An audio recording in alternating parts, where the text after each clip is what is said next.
Ready? Play.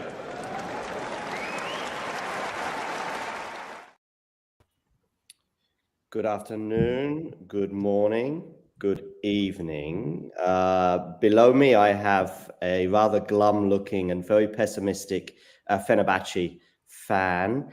I have a rather happy, although he doesn't look it, football fan too down there somewhere, Eddie. After his cup side won yesterday, and so did mine. Kira, how's your mood today?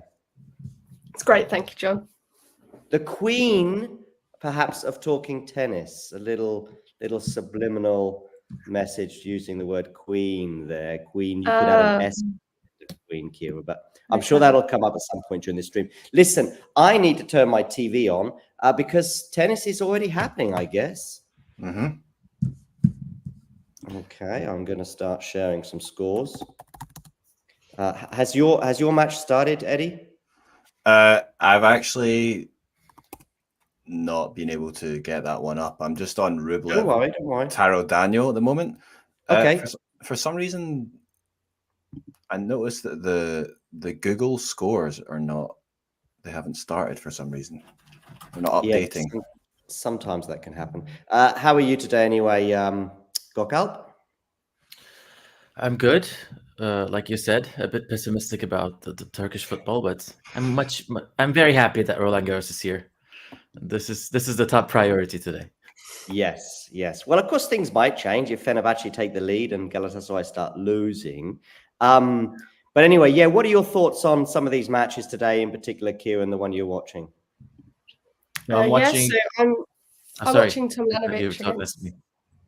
Sorry, go ahead. Sorry. I'm watching Tomljanovic against Yastremska.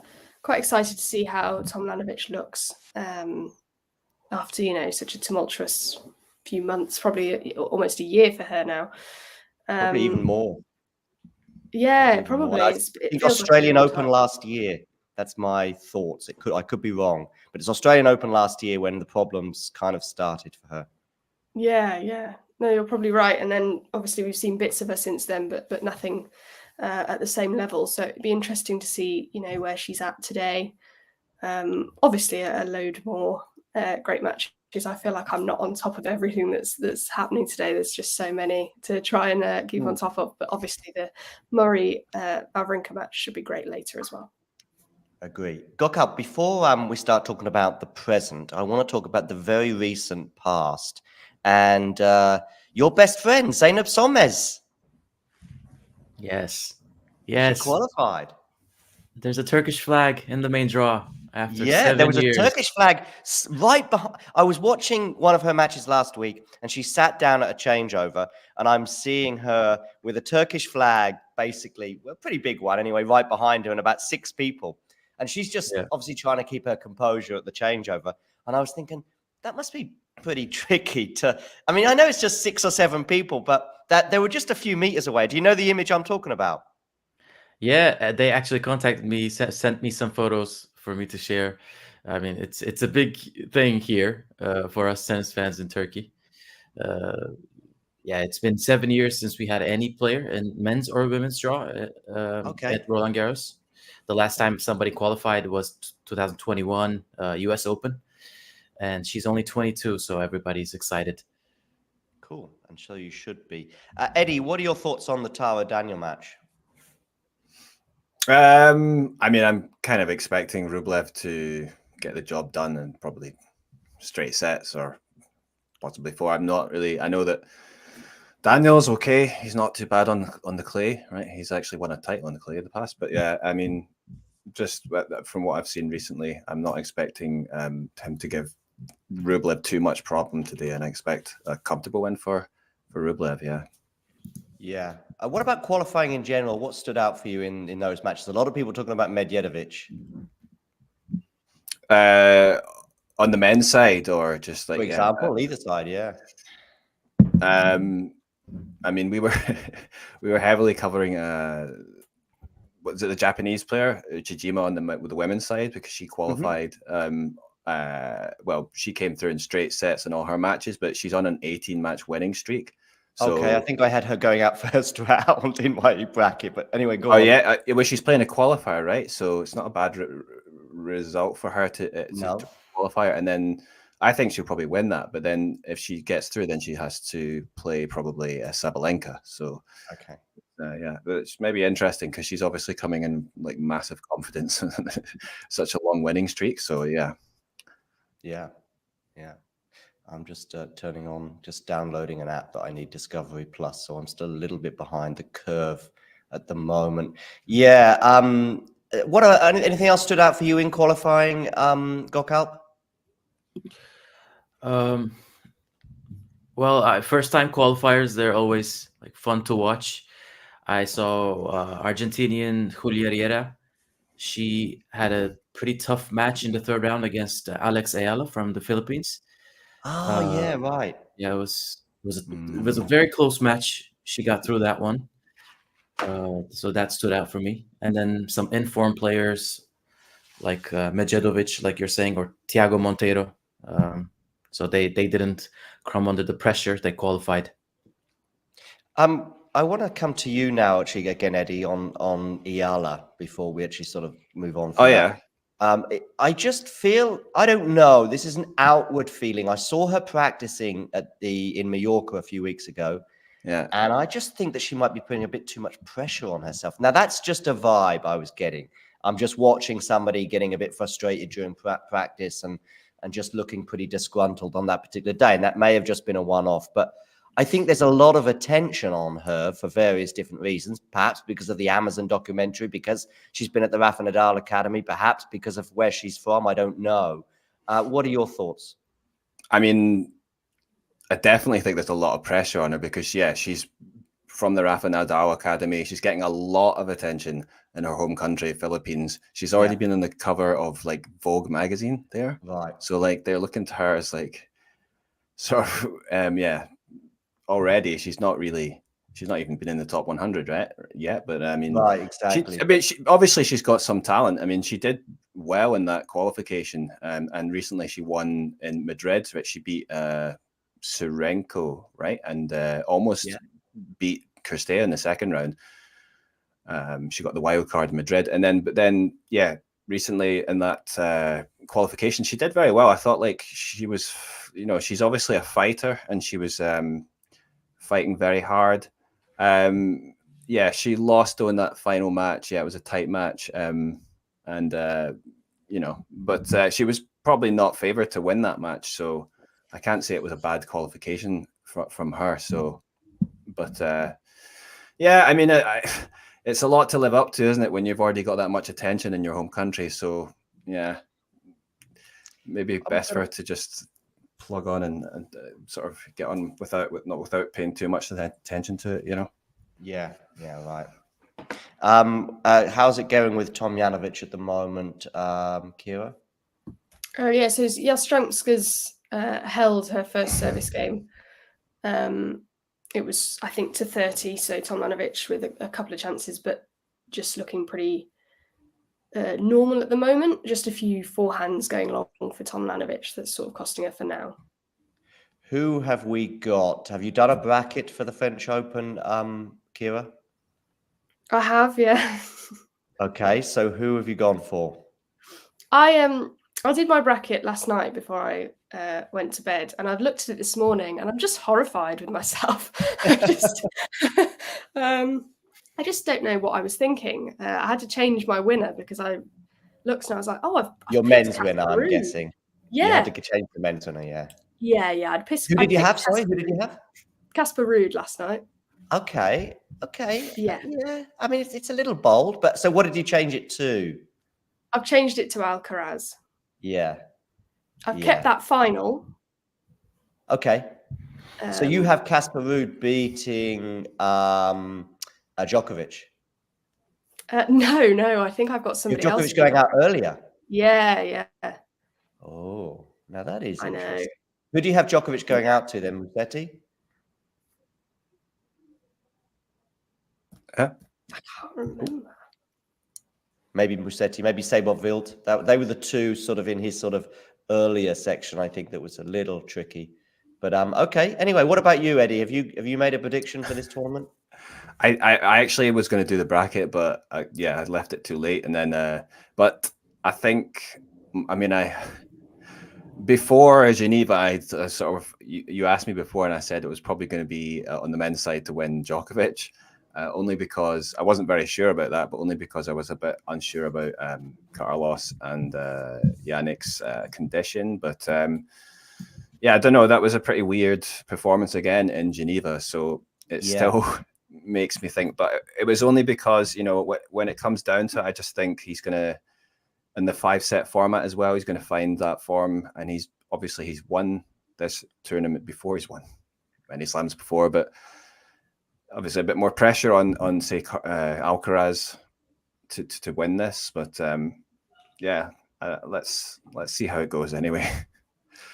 Well, finally, I've got a matchup. I've got Vekic against Sonego, just because I think it's a bit random and really could go either way. I don't really think either player's going to go deep, but we'll see.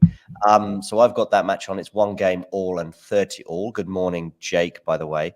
There was something I wanted. Oh, yeah. So I put Djokovic number 1 in my power rankings just because I didn't really know. And people will go, oh, but he's losing left, right, and center. And yeah, true. But I mean, it's not necessarily me predicting. In fact, it's not me predicting Djokovic to win the tournament, because I've actually gone through in a separate way. But a power ranking is kind of like, you know what? Let's forget emotion. Let's just have a look at the cold, solid evidence. And again, you can say, well, there's evidence that suggests that Djokovic is not going to win the tournament. But in a life full of chaos, a fit Rafa Nadal would be in the top 10 and probably be number 1. But he's, you're not going to probably put him there, irrespective of the draw. So I just went Djokovic because it's just like, I have no clue. And now that I've seen the draw, it's good for Djokovic in that he's got 10 days almost, possibly, to give himself chances, if you like. What do you think, Gokal? Yeah, it's such a weird draw on the men's side that I agree with you. Like there's nobody either in form or there's some kind of, they have some injury, and he's the defending champion here, and Alcaraz never made the final here. Sinner, they're kind of playing it. Sinner's never even been to the semis, I don't think. Maybe quarters, I think, to Rafa a couple of years ago. Yeah, 4 years ago, I think. 2020. Yeah. I watched both of their press conferences, and they're kind of like optimistic, realistic, like in between there, both Alcaraz and Sinner. Alcaraz said he's still afraid of hitting his forehand at 100%, but he no longer feels any pain. Sinner says, like, I'm not in the ideal shape, but I wouldn't have come here if I wasn't feeling fine. He said something to that effect. Yeah. So, Djokovic, I think he has, he can make, I don't know what he's facing, go away in the first week, probably play through the draw, get better match by match. Sonego has broken serve with a pretty mean return. Although if you want to be mean to Vekic, you would say it was there to be attacked. So she's up a break, which is already good news for her and good news for my bracket, because I did go for a Sonego win today. By the way, if you get a break of serve, do feel free to just sort of jump in and interrupt, especially if we're just meandering off talking about brackets and draws. So if something crazy happens, if you see a cat run onto court, or I don't know, that's not so crazy. Maybe a bear, a leopard, perhaps as well. That would be well, that is a cat, I guess. I see Vukic, by the way, is up a break on Xi Jinping, Eddie. Yeah, that's pretty surprising, because that was the match I was going to cover, but I don't have the link up just now. But don't worry. Because Vukic,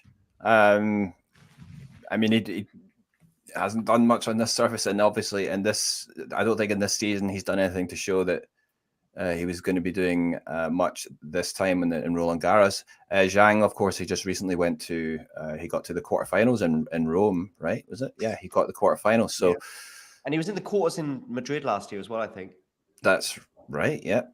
So he's not got the easiest draw though, because I was thinking maybe because he could go far this year. But the winner of this match has to play Humbert or Sonego.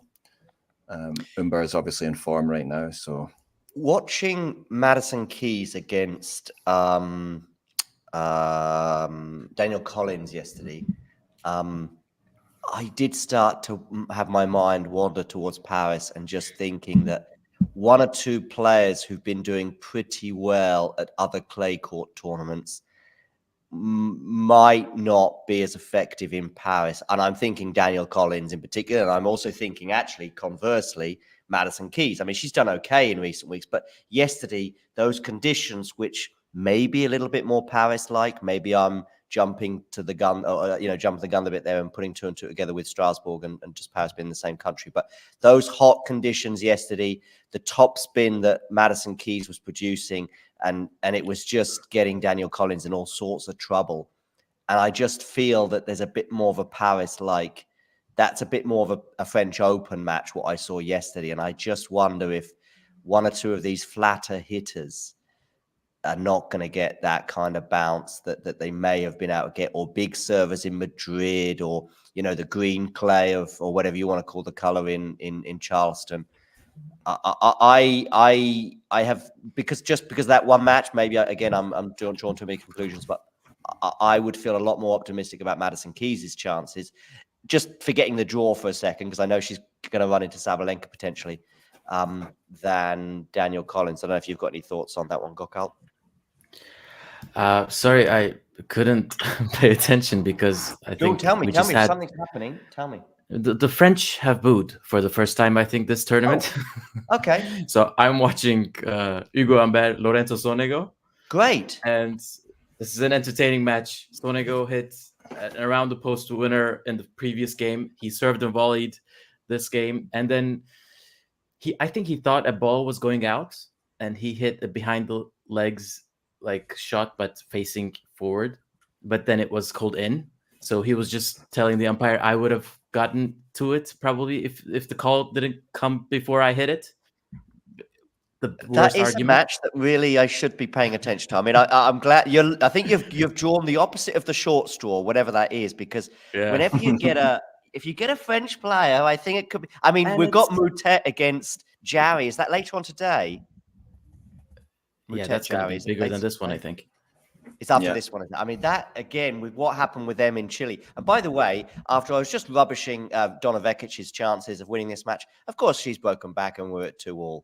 But no, definitely, Gokal, if I'm just, randomly talking about Strasbourg, definitely talk about the tennis that's going on in front of you, and definitely just, as I say, interrupt me at any point.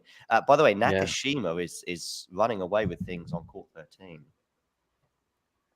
I mean, this stadium sounds packed, and it's 11 a.m. and all of them have woken up.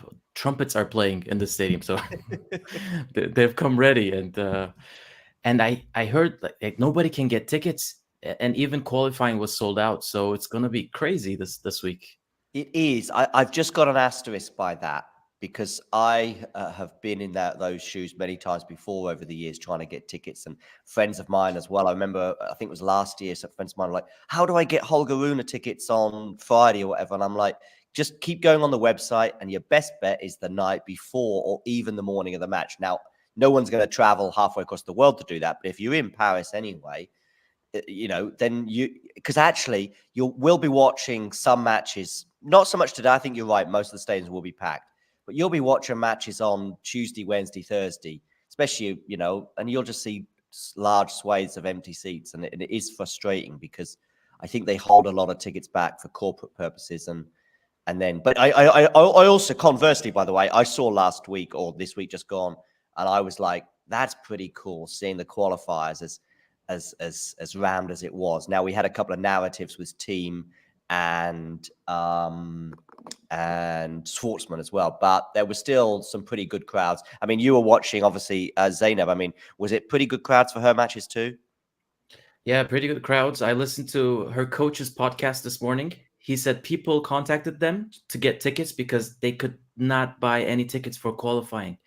This is Mert, yeah? Is his name Mert? Yeah, Matt, exactly. Matt Ertunga. Yeah. And yeah, it was, I mean, we could see like Suzanne Langlain was packed. and I think it was the first time they put qualifying matches on that court. Yeah. Thousands of people. So they've done a good job there. Okay. Anything exciting going on in the Tomljanovic match, Kira? Not at the moment. It's deuce on Tomljanovic's serve, and they've been going for a little while trying to hold. Tomljanovic trying to hold, and she's just getting a lot of advantages and not managing to take them. But it feels like this hasn't really taken off yet. For those of you tuning in, thinking, where is that curmudgeon, grumpy, moody Damien Kust? Well, he is around, and he will be joining us shortly.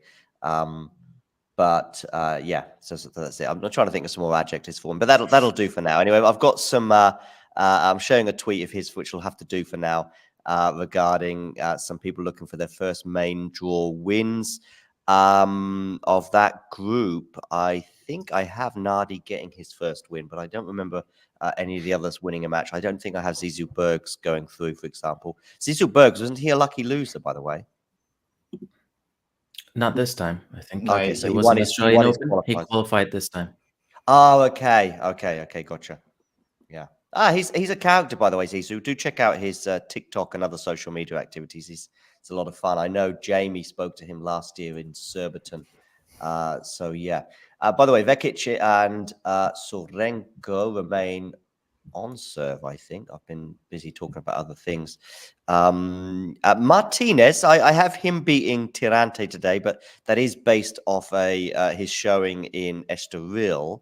And so, of course, that was a while ago. Vukic is up a break. He remains up a break on Zhang. But I actually have Zhang winning that one, Eddie, by the way, in my bracket. Yeah, I mean, I'd expect he will come back there. He's at the juice now, but let's see. Yeah. By the way, I was expecting lots of doubters in the WhatsApp group, because I was actually posting some of those pictures of drunk Manchester United players and shots just to maybe get a rise out of Eddie more than anyone else, thinking I'm waiting for Eddie to go, oh yeah, let's see you at 11 o'clock in the morning. But you didn't bite, Eddie. You didn't bite. Well, I mean, it was late, wasn't it? Oh God. I did panic though, because I woke up and it was one of those scenarios where my phone had turned off. It just ran out of battery and I hadn't realized.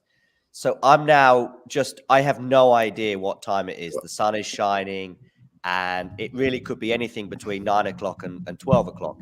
Fortunately, it was 9 o'clock and not 12 o'clock. And yeah, it was one of those scenarios. But there we go. John, I'm interrupting you because Sonego just broke for 4-2. Okay. Yeah, first serve is kind of missing for Humbert. The trumpets are not playing currently. No, the fickle French. It's a silent changeover this time. Yeah. But why is it a changeover? Because it's 3-2, so it's not 4-2. Sorry, it's 3-2. 3-2, yeah, 3-2 with a break. But yeah, gotcha. Yeah, another break point. Oh, okay. Sorry. Just a break point here for Rublev, so we'll just see if he can finish it off. But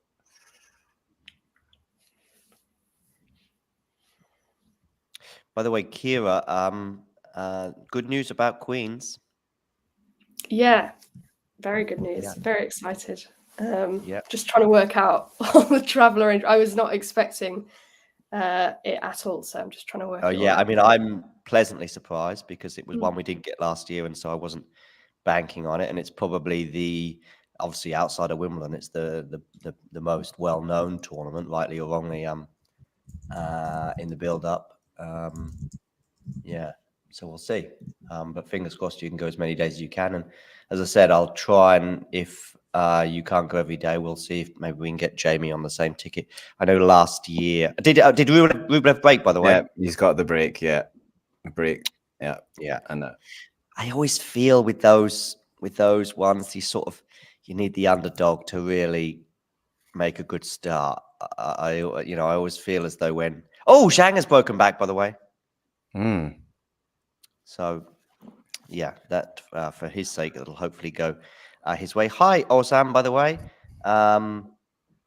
Great interview with Magdalenette. Yeah, thank you. Hey, Jane. Jane will be happy, obviously a Rublev fan. By the way, I was looking at, I think Casper Ruud, by the way, Kira, potentially has Davidovich Fokina in the second round. Yeah. Which Casper Ruud wins that 8 out of 10, probably. But still, it's yeah. You know, and Davidovich Fokina, I remember him playing Djokovic a year ago and having chances in that match, even though I think it was maybe 4 sets. It might have been straight sets, actually. Oh, my God.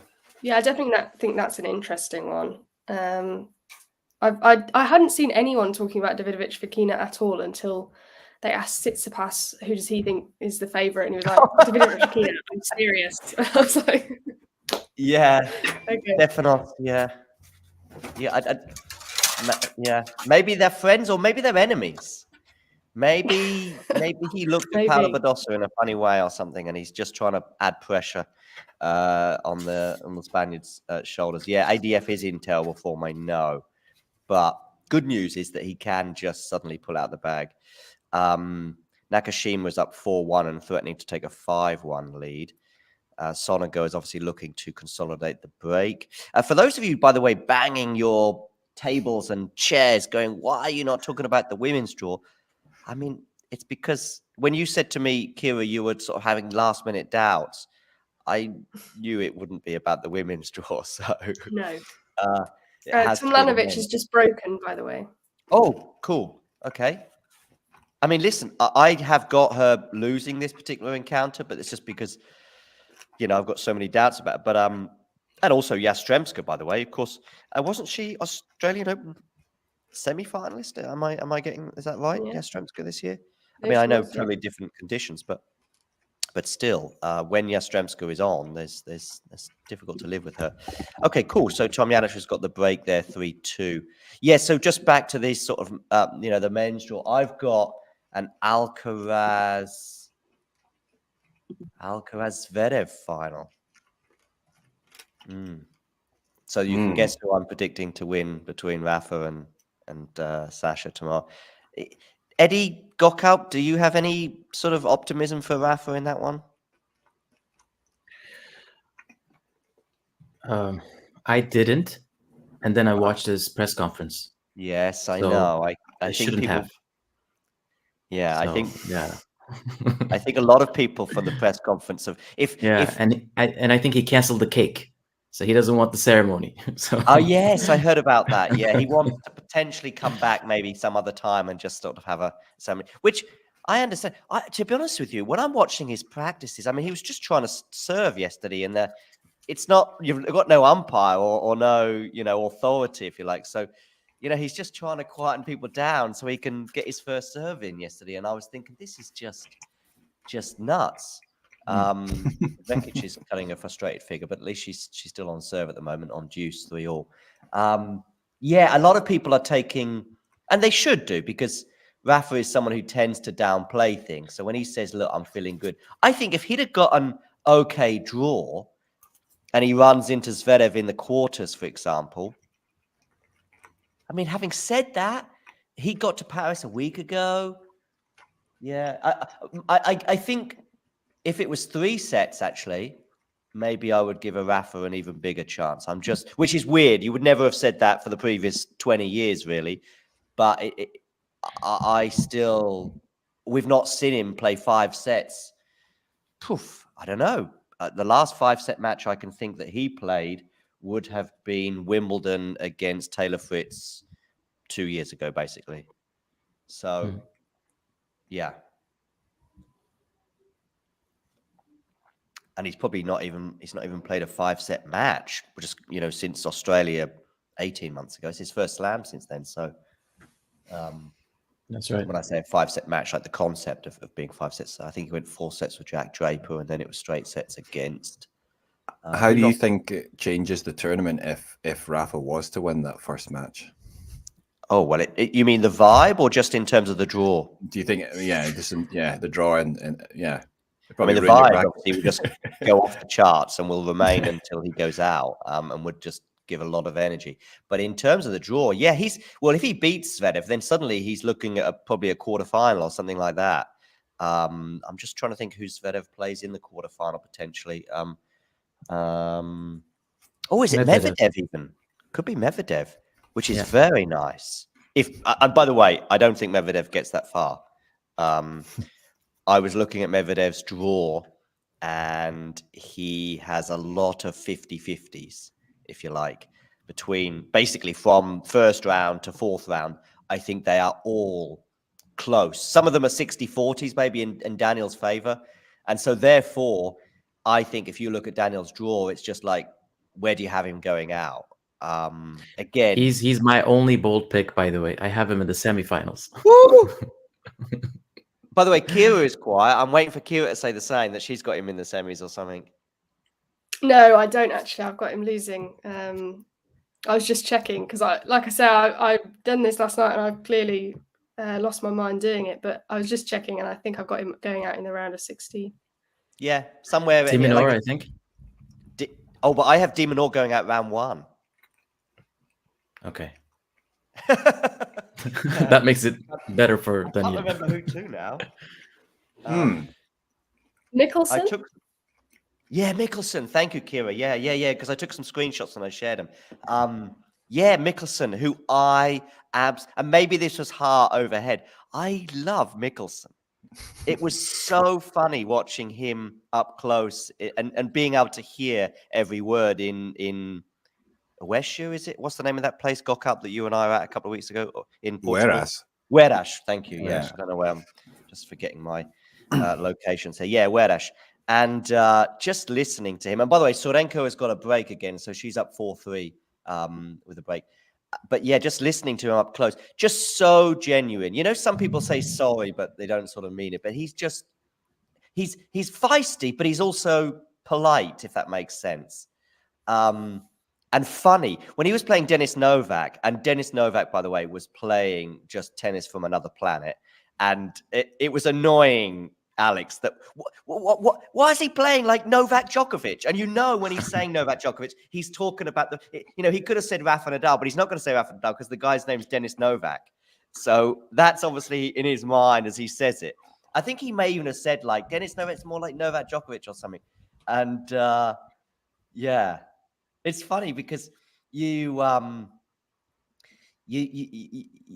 don't always think about yourself in this situation. You often think about your opponent. I remember Nadal, listening to him talk to Carlos Moya at the US Open 18 months ago, when he was playing Fognini in the second round, I think.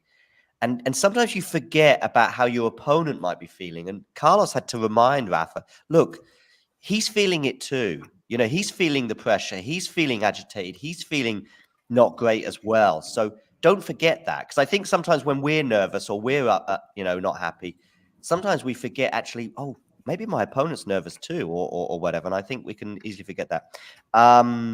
First set to Rublev, by the way. Sorry, go on, Eddie. Yeah, first set to Rublev 6-2. So it was a very strong set. So good start for him. And how anyone here have Rublev sort of going super, super far, as in beyond the quarterfinals? I think he has the worst draw of the top seeds. Tsitsipas how can you draw Tsitsipas in round of 16? Yeah. He's got Tsitsipas in the round of 16. Okay, yeah, that is horrible. Yeah, because Tsitsipas is 9. That's who I was just going to say. I have him losing to Tsitsipas in the quarters, but actually, it must be the round of 16. Yeah. He has Alcaraz in the quarters.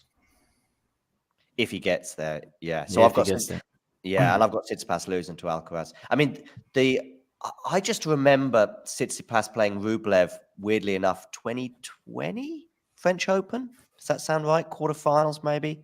And I thought Rublev was going to win, but in the end, Tsitsipas won it. I think it was 2020. Was that the one where Tsitsipas got to the final? No, he got to the semis to Djokovic. Was it okay? Hey, look who it is. Hello. First day of the French.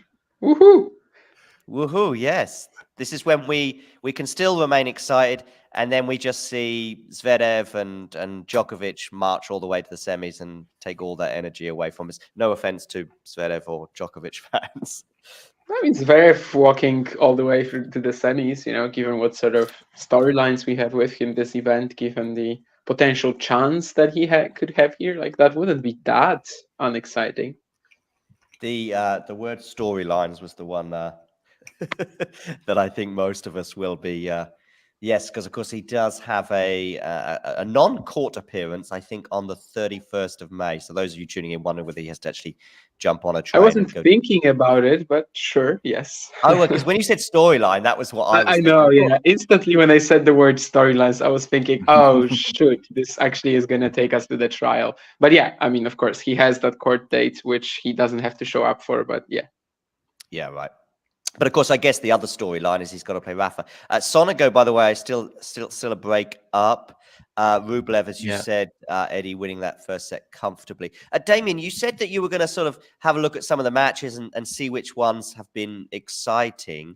Is there one that's sort of grabbing your attention at the moment? Not really, to be honest. Like, I think the yearly slate is a little like Humbert Sonego, for example, one of the main courts. Like, I really don't care about it at all. So I've just been watching Zhang Vukic. I see that Chinese journalist, by the way, on my screen now. Oh, really? What is his Okay, name? I know who you mean. Ben Yeah. Zhang, right? You know who we're talking about, Eddie? To me, he's the most prominent Chinese journalist, sort of on Twitter, at least. On Twitter, for sure, yeah. On tennis Twitter. I mean, I don't know what the restrictions are in China in terms of Twitter. I don't know. Me neither. Eddie, do you know which journalist we're talking about? Sorry, it cut off there. What were you saying? We're talking about a prominent Chinese Twitter journalist. And then two questions came to mind. One, what's his name? But two, whether Twitter is banned in China, which I think it is. Bendo Zhang? Yeah. I mean, he was just on my screen. That's why I'm mentioning him. It's blocked in mainland China, yeah, but you can just use a VPN and then use it. Yeah, so yeah. But I think a lot of people just don't. I mean, what's the name? Is it Weibo? What's the Chinese equivalent? Weibo, is it? Anyway, before we go down another political rabbit hole, Gokal, by the way, is pumped for that match that you are not pumped for, Damien. Mainly because I think the crowd is pumping Gokal up, right? No, it's amazing. Everybody should watch this. No, Damien, yeah. Another amazing rally, by the way. Yeah, so there's been some amazing points, right? Yeah, Humbert came back from love 30 to avoid double break, but now he's again struggling. Sonego's attacking. Yeah, the crowd is pumped again. It's not like that quiet changeover. One match. Damien, are you excited for Jari against Mutet, by the way? More, yeah. I mean, there's a pretty good story there. They played in Santiago, of course, and the crowd was absolutely wild for Jari. Mutet won, and he's already been like, saying on his Instagram that guys should come and like make this atmosphere even worse for Jari than I had in Chile. So I think this will be the loudest round one match potentially. And yeah, I am excited for that. I'm not sure about a Chilean sort of community in Paris, but I know in London there's quite a large contingent. I remember at Wimbledon, I think either last year or the year before, maybe both years, whenever Garin was playing, there was a huge amount of Chileans there watching his matches. I think the last season or so, when Jari like improved his results, we kind of learned that there's Chileans are anywhere, and it's the same with Brazil as well. When Sabov being put to the main tour, like they just seem to have a lot of support at any big event, regardless of where it's. The Chilean sort of economic makeup, if you like, there is a wealthy contingent, if you like, of Chileans. No, I'm just laughing because I got to do the show and we started talking about this very trial, politics in China, politics in Chile now. Yeah. Okay. Tomljanovic, anyway, 4-3 with a break, right, Kira? Yeah, great segue. Yeah, she's playing well. She had chances to break for a double break there against Yastramska, but she's just managed to hold after quite a lot of juices. So it's quite a close match at the moment. So I have Vekic, by the way, 40-15 to try and make Surenko serve that this first set out. I think on the women's side, it's who do you have in the final?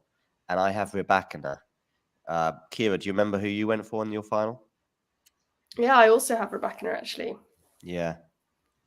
Sabalenka's draw is tough, but I do have her making the semis, and semi Sabalenka is back. Damien, did you do a bracket for the women? I did, yeah. And who you got in the final? It was very tough for me not to go for the top 4 seeds in the semis, and I ended up eliminating Sabalenka in the 4th round. I think it can happen in the 3rd or 4th. You got Sabalenka going out the 4th round, did you say? Keys. Madison Keys.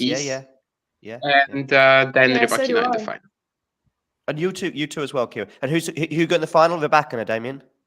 Yeah. Yeah. And you got Madison Keys winning that one as well, Kira, you said? Yeah, I've got Madison Keys in the semi-final against Rybakina.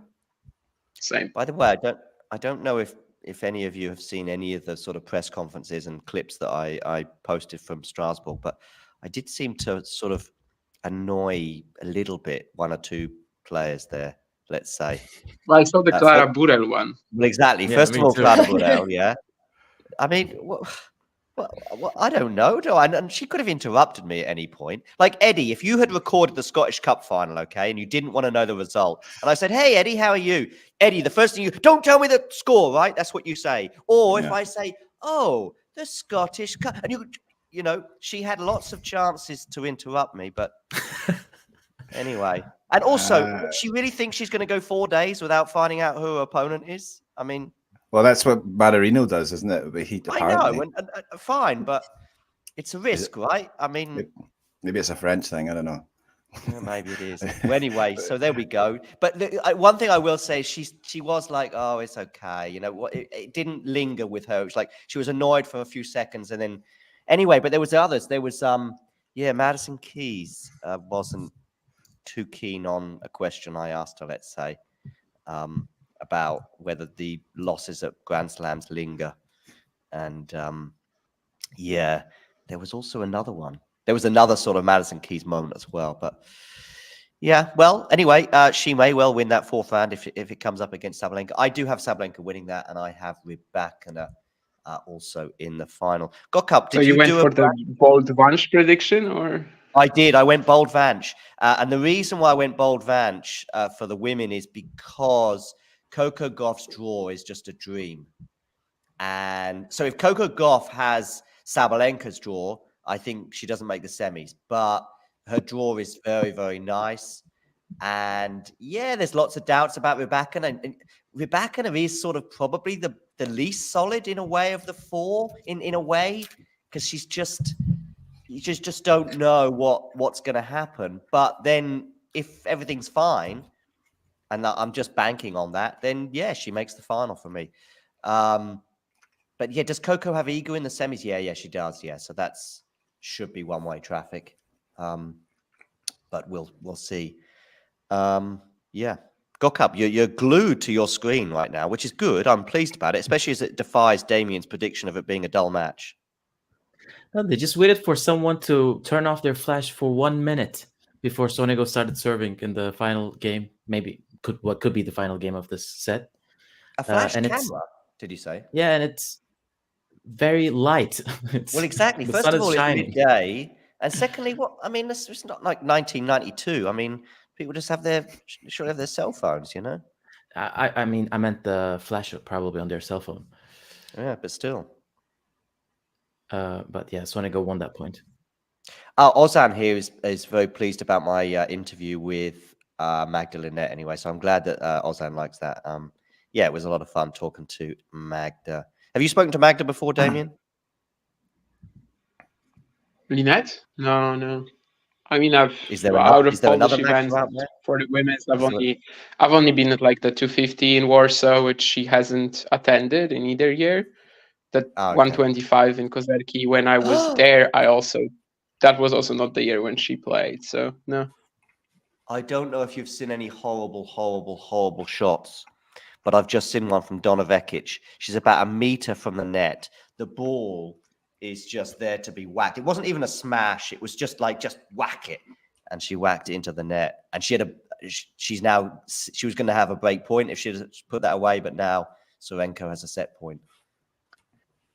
By the way, I'm not saying that Sonego Humbert has to be a dual match. I'm just saying from my perspective it is, because it has zero impact on the rest of the event. and it's like 0 gain for either player to win it.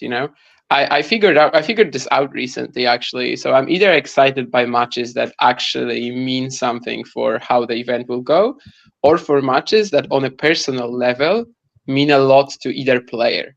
Whereas for Humbert, Sonego, it's just another battle between them. It's just another round 2 made, nothing special, nothing exciting. So that's why I have 0 interest in it. But obviously, if someone does for different reasons, fair. Vekic has saved that set point. So we're at juice. What did I want to say? Sonego won the first set, by the way, 6-4. Okay. Oh yeah. By the way, I want to qualify or quantify one of those two. Damien's 0, because Damien's 0 is an interesting thing, because for most people you would think 0 is definitive, right? I mean, there's no black and white. There's no gray area. Sorry, with that. And yet, during the draw, I remember you saying that Nadal has no chance, and then I said I think he's got 10%, and you went, "Oh yeah, well 10%, of course." And I was like, "Well, hang on a second. A minute ago it was 0, and then yesterday you're like, well, maybe it's 15." So what by tomorrow? Yeah, I started believing in this, actually. Over the last 2 days, I've kind of started buying into the Nadal hype, and I don't know, at this stage, like, I still consider Zverev the favorite. When I'm saying 0, that someone has 0 chance to beat someone, I mean, there's always a chance you break a leg, or in Zverev's case, twist an ankle, right? Yeah, sure. So 10% accounts for that. But yeah, it's true that over the last 2 days, I've gotten less and less confident in Zverev. A good return from Vekic means we're back to juice here. So the second set point, Sonego looking very anxious on serve and just very uncomfortable, actually. Her serve looks a bit awkward. Yeah. Kira, I think we have a set point, do we, for Tomljanovic? Yeah, we do. I'm just watching it now. She's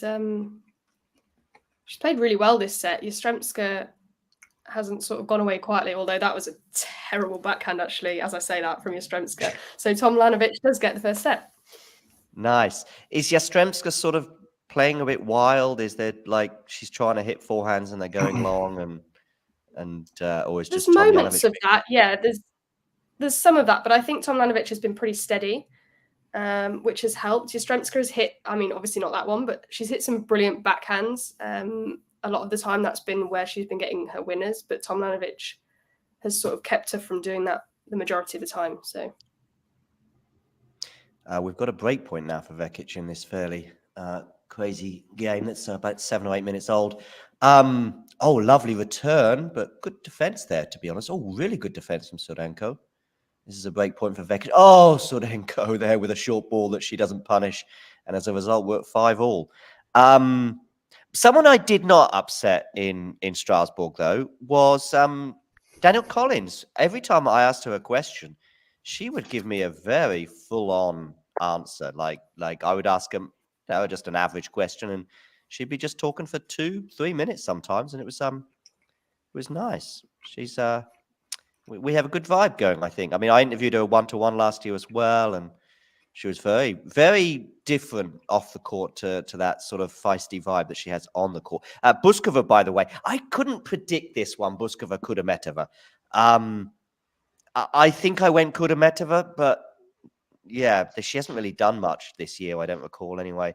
Damien's going to say that she I think I went Buskova, but like it's one of these that will not reflect like on the rest of the event at all, because Probably they have to play Świątek in round 3. So yeah.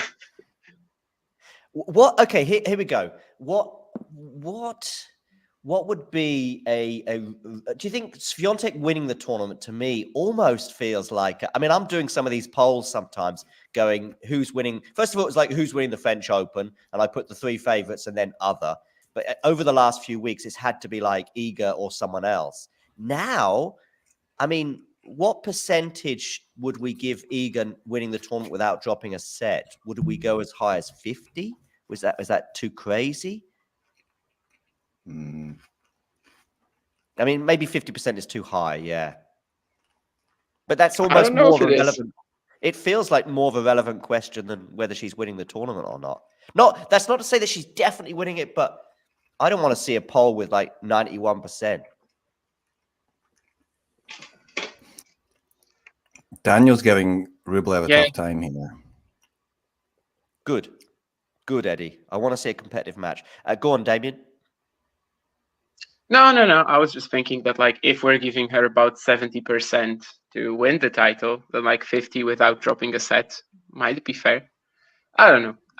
I've said it before that like personally, I think if she's gonna lose, it's probably gonna be also due to the pressure. You know, she's won Madrid and Rome. Everyone would have been looking at her regardless. In 2020, I could see that. In fact, I could even see it last year. I think in that final, in the final, she did feel it a bit. I don't know what you think, Kira, about that final that she had last year against Mokova, Kira. I mean, do you not think she was? I think she was. It seemed like she was feeling it at times in that final last year. Oh yeah, at times through the whole of last year, I would say. Yeah, because she was getting sort of questions. That's really why she lost the world number 1. I remember her getting questions in Madrid as well about this sort of narrative that was building of she either crushes opponents or she gets kind of crushed herself, and there's no kind of narrow wins for her. And of course, the final was a narrow one that she ended up losing. Yeah, I remember that narrative, but I think that did annoy her.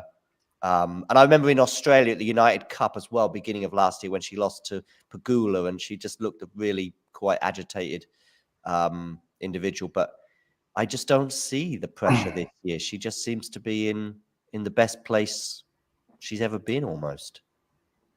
It's almost as if she's got like some kind of mental coach that we all cite as a guru. And where did you see that pressure last year? In the semis, in the final of the French? I mean, do you expect to see that pressure in the semis of Madrid? I mean, no.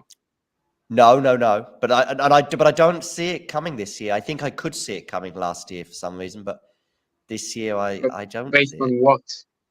Based on the fact that so last year. So first of all, you've got the first of all, when it comes to pressure, just the way I look at it in a casual way. Of course, you're going for your first slam. There's going to be anxiety there. Okay. Maybe you're going for some kind of record as well, and you're Rafa Nadal trying to win your 21st Australian Open, having had a load of baggage before at that tournament, being a breakup in the 5th. She's got no baggage really, and this will be a 4th French Open or something like that. I don't know. I just don't see it being. It's not like her going for her first Wimbledon title. Or why was last year different? Because of what had been happening throughout the year and the doubts that have been swirling around her, and it hadn't been as plain sailing as the previous year when she was on that winning streak. I just saw more doubts. So what I was watching on the court it looked like a player, with some doubts, and she'd lost that final, for example, to Sabalenka. And this year she won that final against Sabalenka in the most Sabalenka-like conditions. She's Coco Gauff. She's just rubber stamping that authority with every single match that passes. And you know what? I'll even throw in Cincinnati as evidence for that, because she's lost 1 out of 11, and that one could have easily gone either way. So that's why I don't say. That's not to say it won't happen, but I just don't see it. Just don't see it. Pressure on Surenko now at 5-6. By the way, we've been talking about Iga for 5 minutes. Gokab, anything to report from the French crowd, if nothing else? No, they're excited. Serves being held, but Humbert is attacking Sonego's first service game now. It's just early in the second set. Oh, some results, scorelines update. Tirantes won the first set over Martinez, and Zhang did indeed go on to take that first set. So I guess that was maybe 3, 4, 5 games in a row, because of course he was a break down, I think maybe 4-2 down in that first set, and Zhang did go on and win that first set. So that is that. Nakashima won the first set 6-1. By the way, Damien, what do you know about Moreno de Albaron? It's a very tough question to answer. Like, what do you want me to say? Of course, I've watched him plenty of times. So if you tell me that he's got the worst background as well. Sorry, Damien, go on. Tell me. No, he's got like a Spanish background as well. Played college at Santa Barbara, I think.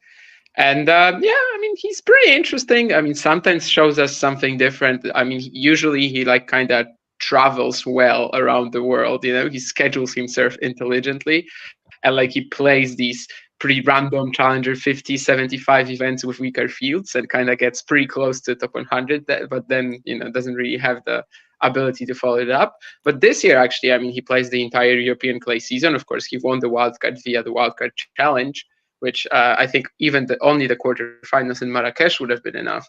But last week also the Geneva one, pretty grindy, but like with a surprisingly good serve. And also sometimes even like at Wimbledon, he showed a very different side to his game, you know, so much play in the forecourt, like amazing half volleys. But of course here it's like still mostly about that heavy forehand and really a sneaky good serve. And I mean, I thought he might trouble Nakashima at least a bit. So far it's not working out, but yeah, I mean, he's a pretty solid player. Obviously, kudos to him for winning the wildcard challenge, but I don't think he's going to be, even if he beats Brandon, I don't think he's going to be a threat to Hurkacz, really. In the race to finish their match first, Buskova may be looking in the best situation, bearing in mind she's up a set and a break. Yeah. Surenko, by the way, looks like she has an issue. Maybe with a knee, maybe with a groin. But yeah, she looks in a really bad way here at 15:30. Is that the umpire? Humbert just broke serve. Ooh. Yeah. Lucky let court for him at 30 all, and then good return. Now he's match serving of the day. Match of the day, Damien. 30 low. And by the way, I'm super late to reply to this, but then actually the change up in my mindset regarding Zverev Nadal is actually gaining more confidence in Rafa rather than losing it in Zverev. So actually the other way around. But I agree that usually my style would be less hope. Yes, that the comment is very true. But actually, in this case, it's different. In this case, I actually started believing that maybe we're gonna see a different Rafa than in Rome, instead of Zverev just kind of fumbling it completely. Yeah, no, I got that vibe, and I think many of us have too. By the way, this Sonego situation, I think it might be either the hamstring or the upper leg anyway. It's not looking good. Might even be the back now. I don't know. But now the trainer has finally come on after a chat with the umpire. So we'll see. But yeah, this is looking quite worrying, I would suggest. At the moment, she's just walking very gingerly. I don't know if she's pulled something. Could even be the back. We'll see how this one pans out. Anyway, at 15:30, as Donovekic has a chat with someone in her team, but it's not Pam Shriver, so I don't even know if Pam is with her in Paris. Yeah, no, I think a lot of people have been getting those vibes, Damien, because of what Rafa was saying in press, and we all know these practice scores that keep coming in from various people among the 10,000 people watching every practice of his. But we'll see. It's a rough first round. It's a rough first round. If he'd have got a slightly better first round, then tomorrow. It's tomorrow. Yeah, it's a rough first round for Rafa. Oh, did you see that he's asked to play in the day, and that the French Open people basically have said, "Yep, all right." Yeah. Was that Rafa? Apparently so. According to L'Equipe, he asked to play in the daytime, and Roland Garros officials said, "Yep, all right, you got it." Well, that's good for me. It's really good for me here. Why have you gone for? Oh, good for you, because for the time. Well, I'm sure Rafa was thinking of you. I wasn't even sure if it was your request, Eddie. Yeah, I'm glad they. Are you gonna? Yeah, I guess Murray Wawrinka is gonna be very, very difficult for you to watch, Eddie. Yeah, I'm not going to stay up for that. Are you a Murray fan, though, I guess, or am I just putting two and two together there? Now it's just like, I'm not going to stay up for watching Murray on clay at this stage of his career. Yeah, I mean, it might be a tough watch for everyone involved, actually, regardless of if they're trying to watch it and, barely staying awake, or if they're fully there. I mean, Stan Stan, I watched him in Buenos Aires, and it was a lot of fun watching him. And I think he was serving for it against Nicolas Jarry and couldn't serve it out. By the way, as soon as I get some Sonego update, I will let you know. And Jake, yes, there will be a last ball drops with Mario and Nick tonight. And there'll be hopefully last ball drops every night for the next 15 days. Well, I mean, not 15 days, but Today and then 15 others, right? Or 14 others. no, I just mean that, there won't be like a last ball drops after the semis, right? Oh, yeah, true. Yeah, true. Yeah. 10 days or something like that. Yeah, you're right. We'll do something, but I don't know what. But we'll certainly do. I'll probably going to do a preview with Steve Flink, either on the eve of the men's final or the eve of the men's semi-finals, depending on how they're shaping up. If we get a sort of bold Vanch Final Four on the men's side, we'll definitely do it before the men's semi-finals. But if it's not bold Vanch levels of semi-finals, then we might just do it before the final. But yeah, there's going to be plenty of last ball drops against Nicolas Moreno de Alboran in the semi-finals.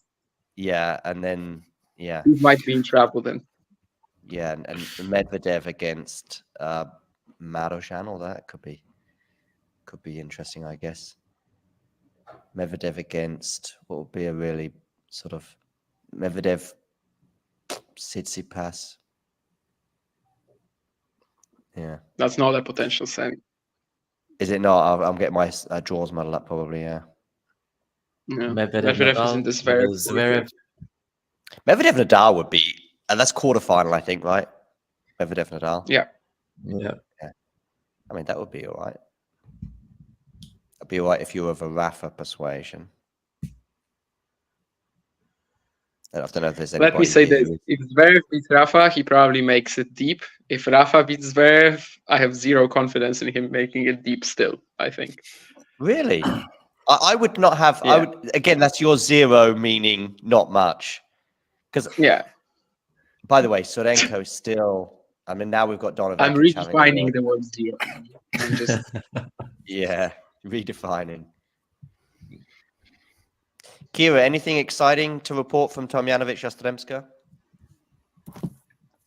Not particularly. They're just on serve in this second set. It's pretty standard, to be honest.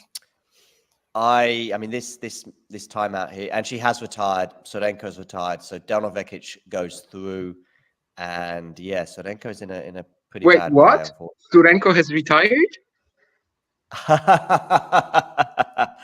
Oh, Damien, yes, the Sorenko narrative just builds and builds. Unbelievable.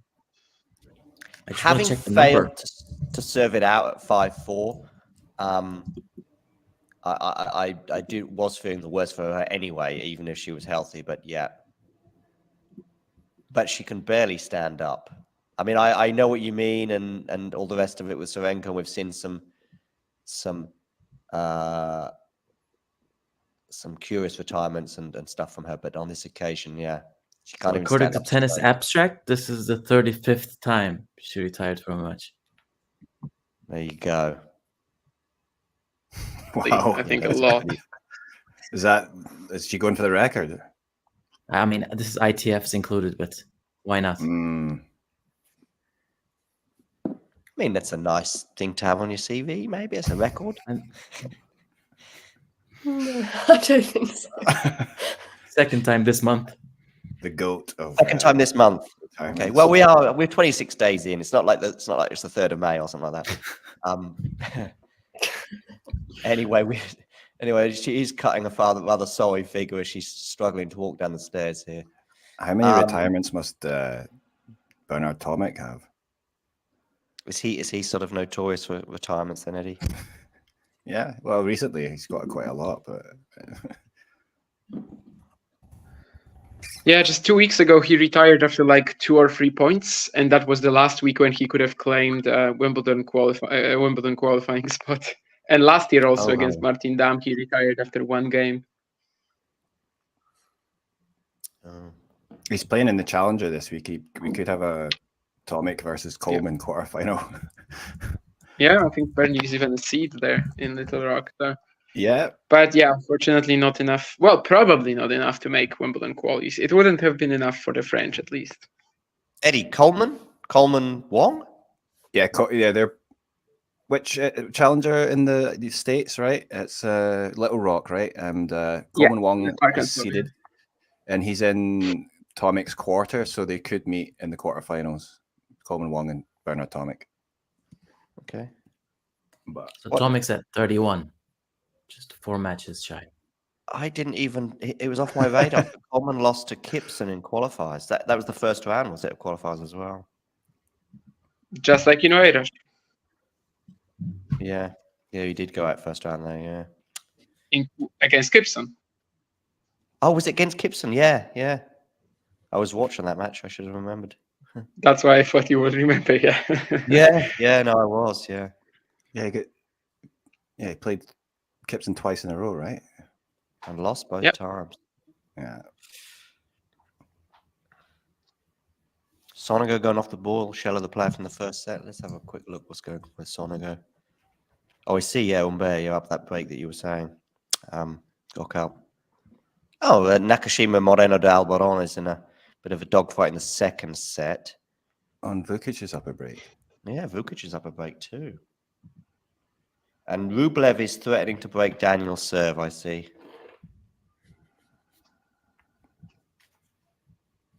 Jack Draper, Jesper de Jong. Do I have de Jong winning this? I think I do. I think I do.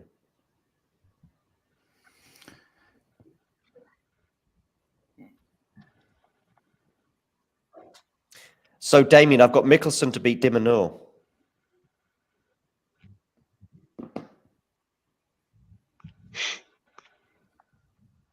Any thoughts? Maybe. I mean, this is a very weird section there. The Minor Bublik as seeds. I don't really care. Like, Alex could make the 4th round or the 3rd round. He's not going to be like a main star of the event. He could lose to Munar. He could lose to Mickelson. But he might as well just produce a very solid run. Make the 3rd round, make the 4th round. I don't know. I really have absolutely no opinion on that. I've got Kotov to beat Nori.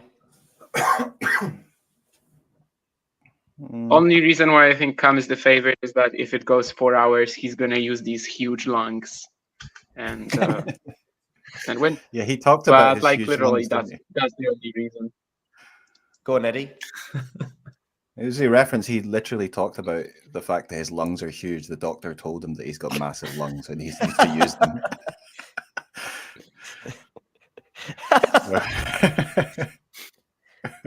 I don't know how that works out in terms of a donor card. Whether that means it's invalid.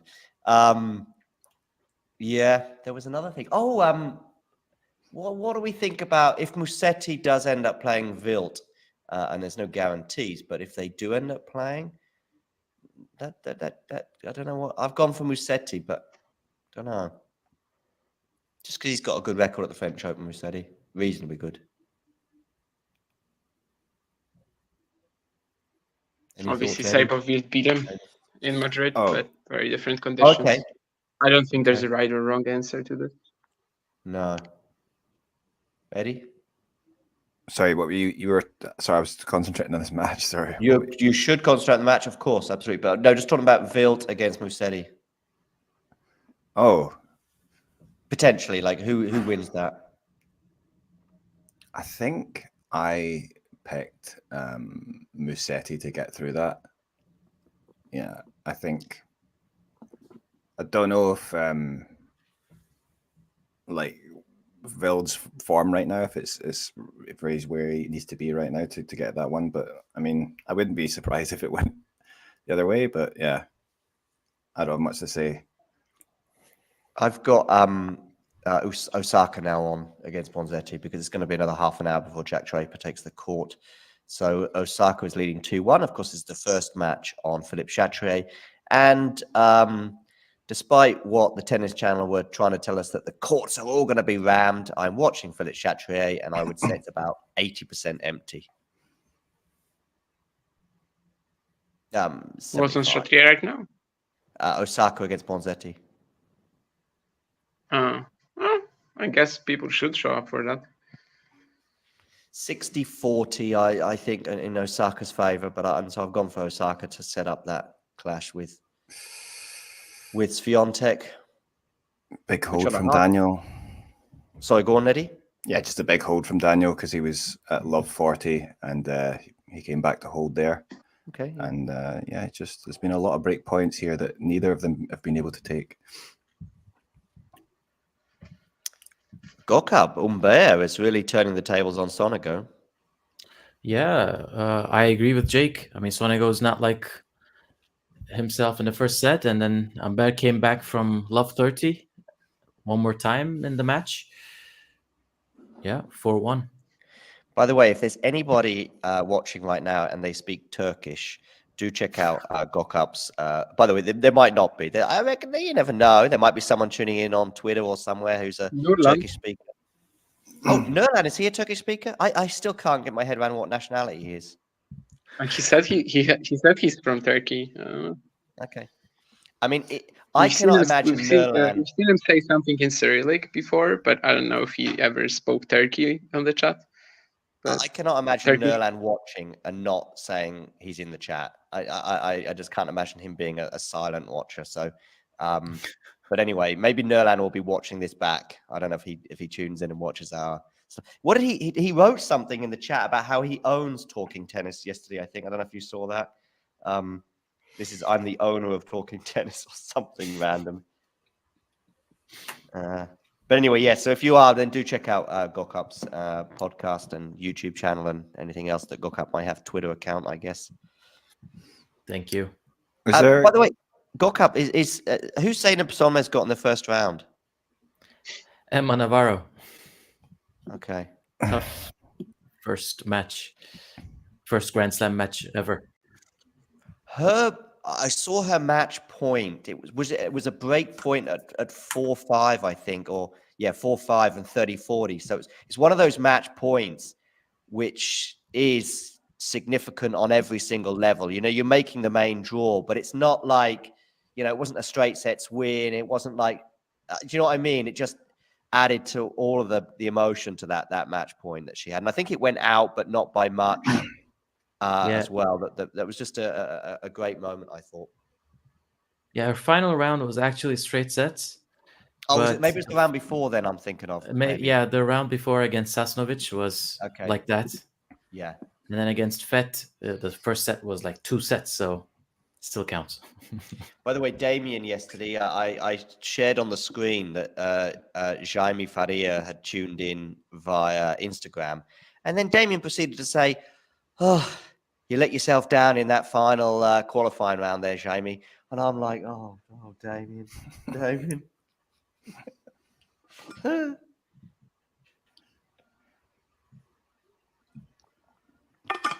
So that was what? He tuned in via Instagram? Yeah, he was watching on Instagram yesterday. And at that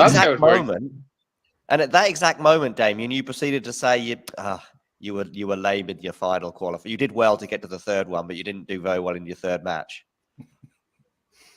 I didn't know he was actually watching. I thought it was like a joke because he followed you on Instagram or something. I don't understand Instagram. He had been, that's okay. He had been watching. I don't know if he was tuning in at that. All you know on Instagram is that they've tuned in at some point or another.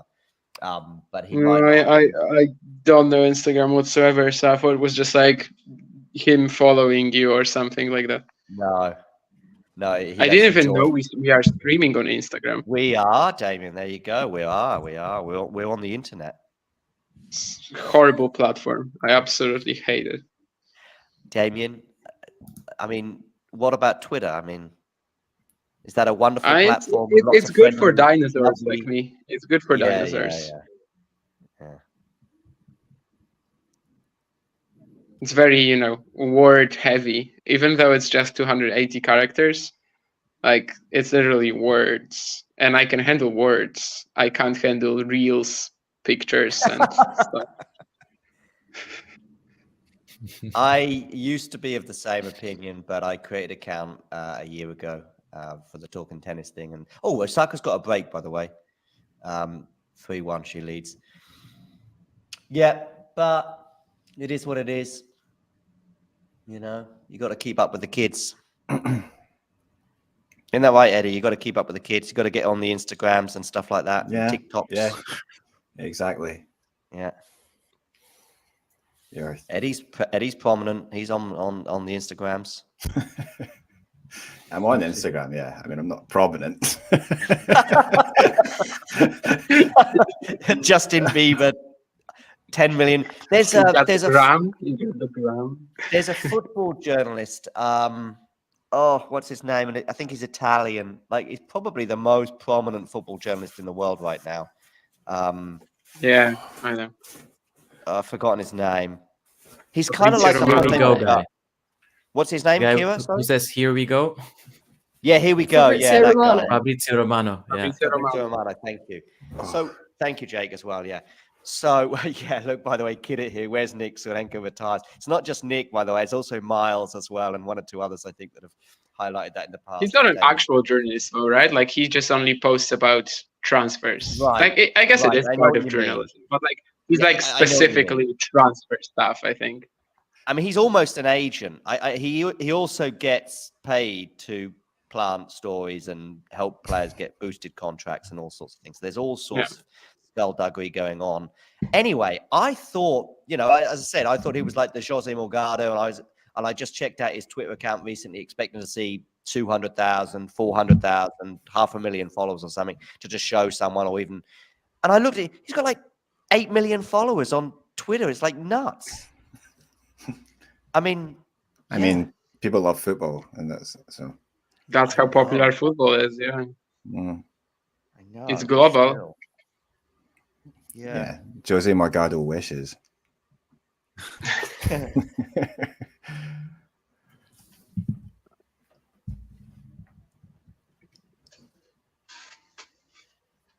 It's funny because that Romano guy can also be wrong, and like it doesn't matter. Like he posts a lot of transfer info that later turns out wrong, but I mean, old school pre-internet, it's kind of how it used to be with the tabloids. You know, I would be excited as a teenager picking up a tabloid and reading that Manchester United were going to be buying X player, even if there was little substance to it. It would make me buy the newspaper and make me get excited. Is Tomljanovic getting you excited, Kira? That might be a bit of a stretch, but she is playing maybe well. Yastremska. Maybe she's getting you pumped. Not that either, really. No, I think Yastremska had a love 30 on Tomljanovic's serve. Tomljanovic has had break points on both Yastremska's last two service games, so it feels like one of them is going to get a break. I think it's going to be Tomljanovic. She still looks on top of this match to me. Yeah. Osaka has consolidated the break for a 4-1 lead. As the producers decided to go back to the Sonego incident and just replaying it. Yeah. So for those of you just tuning in, Sonego retired hurt against Vekic. So Vekic is through to the second round. Buskova is close to wrapping things up, but she lost out in the race to finish the match first, thanks to Sonego's injury. Timofeeva is fighting back against Wong. Is it Wong or Wang? It's Wong, I guess, isn't it, in terms of pronunciation? Somebody? Yeah, Wang Yafan, is it? Eddie, I hope it doesn't sound like I'm crazy, but whenever there's something Asian going on, I do sort of lean towards you in that. I mean, you are right, yeah. at Tennis Asia on social media. So. Yeah. Wang, yeah. It's more like this is the problem when they romanize the names, right? It's never quite exact to the original language, and but Wang Yafan is her name, yeah. Oh right, yeah, okay, yeah. You also switch it around, yeah. Oh yeah. Is it Jisung Park or Park Jisung, Eddie? Yeah, it's Park Ji-sung is his actual name. Yeah. But like, Ji-sung Park if you want to say it in the Western format. But in Korea, people say Park Ji-sung. Chinese and Korean names, usually like that. But 2 United references in 5 minutes. I could What do a was the full other one? blog. What was the other reference, Damien? You said that when a tabloid would, Oh, yeah, release info that someone is coming to But that United. was more about. I mean, I may have mentioned United, but I was actually just thinking about the tabloid thing. But yeah, yeah. Oh yeah, Manchester United. Funny you should mention that club because they won the FA Cup yesterday in a remarkable manner against a club with 115 charges against them in Manchester City. Yeah. So Let's be honest, that other club, won the league and they had absolutely no interest in winning FA Cup. yeah, Damien. Yeah, because you were all over that cup final yesterday during ATP Weekly. I know you were watching that whilst also talking about tennis. Yeah. Cheers, Jake. Jake, I will be having a beer later on, but it's 12:30 right now. So even by my stands, even in the newsroom in Strasbourg where there was free beer, I repeat, free beer in that media room in Strasbourg. Even there, I could hold off until sort of mid to late afternoon. I would always wait for someone else to go first. As soon as I saw someone else having a beer, I thought, okay, there's the green light. But it was also on tap. It wasn't like you're pulling cans out of the fridge or something. It was on tap. It was just beautiful. It was like free Strasbourg cups as well, like the ones that you'd normally have to pay like €100 deposit for at these tournaments and stuff. And then you walk away from the tournament, you forget to get your deposit back, and you're like, oh God. And then you keep that for years just to get value for money out of that deposit that you never got back. Osaka has 2 break points here for a 5-1 lead. Yastremska has just broken. I have a strong feeling you're describing your personal experiences here, and neither one of us can really relate, but sure. Yeah, well, you're not a beer man, Damien. But nice thing. So, Yastremska. So we've got a match on now, Kira, at least. Yeah, definitely. I feel like it was more of a lower level from Tomljanovic than anything else. She double faulted to give Yastremska the break. So Tara Daniel just saved set point there. Okay, so Tara Daniel's sort of fighting to hang on, it seems, right? Yeah, he's made it an exciting second set. Yeah, Sonego just saved 2 set points. Okay. Which he could have lost 6-2. The game's still on. I mean, this is a game where he's serving at 79% the first serves. He's still having a lot of trouble holding serve. I wonder if Vukic Zhang has 5-set vibes. Don't know if that bodes well for Zhang. Zhang. would hope not, but well. Is he not great physically then? No, I just mean that, he really shouldn't be going 5 here. No. But well, he's going to go 4 at the very least. Didn't he lose from like 2 sets up? When was that? Van Rijthoven, his first 7 match points.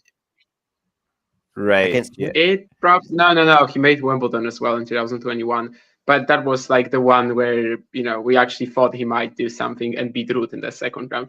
But not worry, no worries. I mean, he delayed that Ruud second round win to 2023.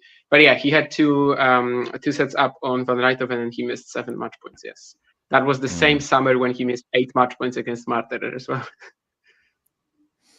Yeah. Might be getting flashbacks. And then a match point as well against Ben Shelton, I think, in Australia. And by that point, he had no Grand Slam wins still. Of course, by now, he has some. Hugo Humbert just took his 3rd set point, wins it 6-2.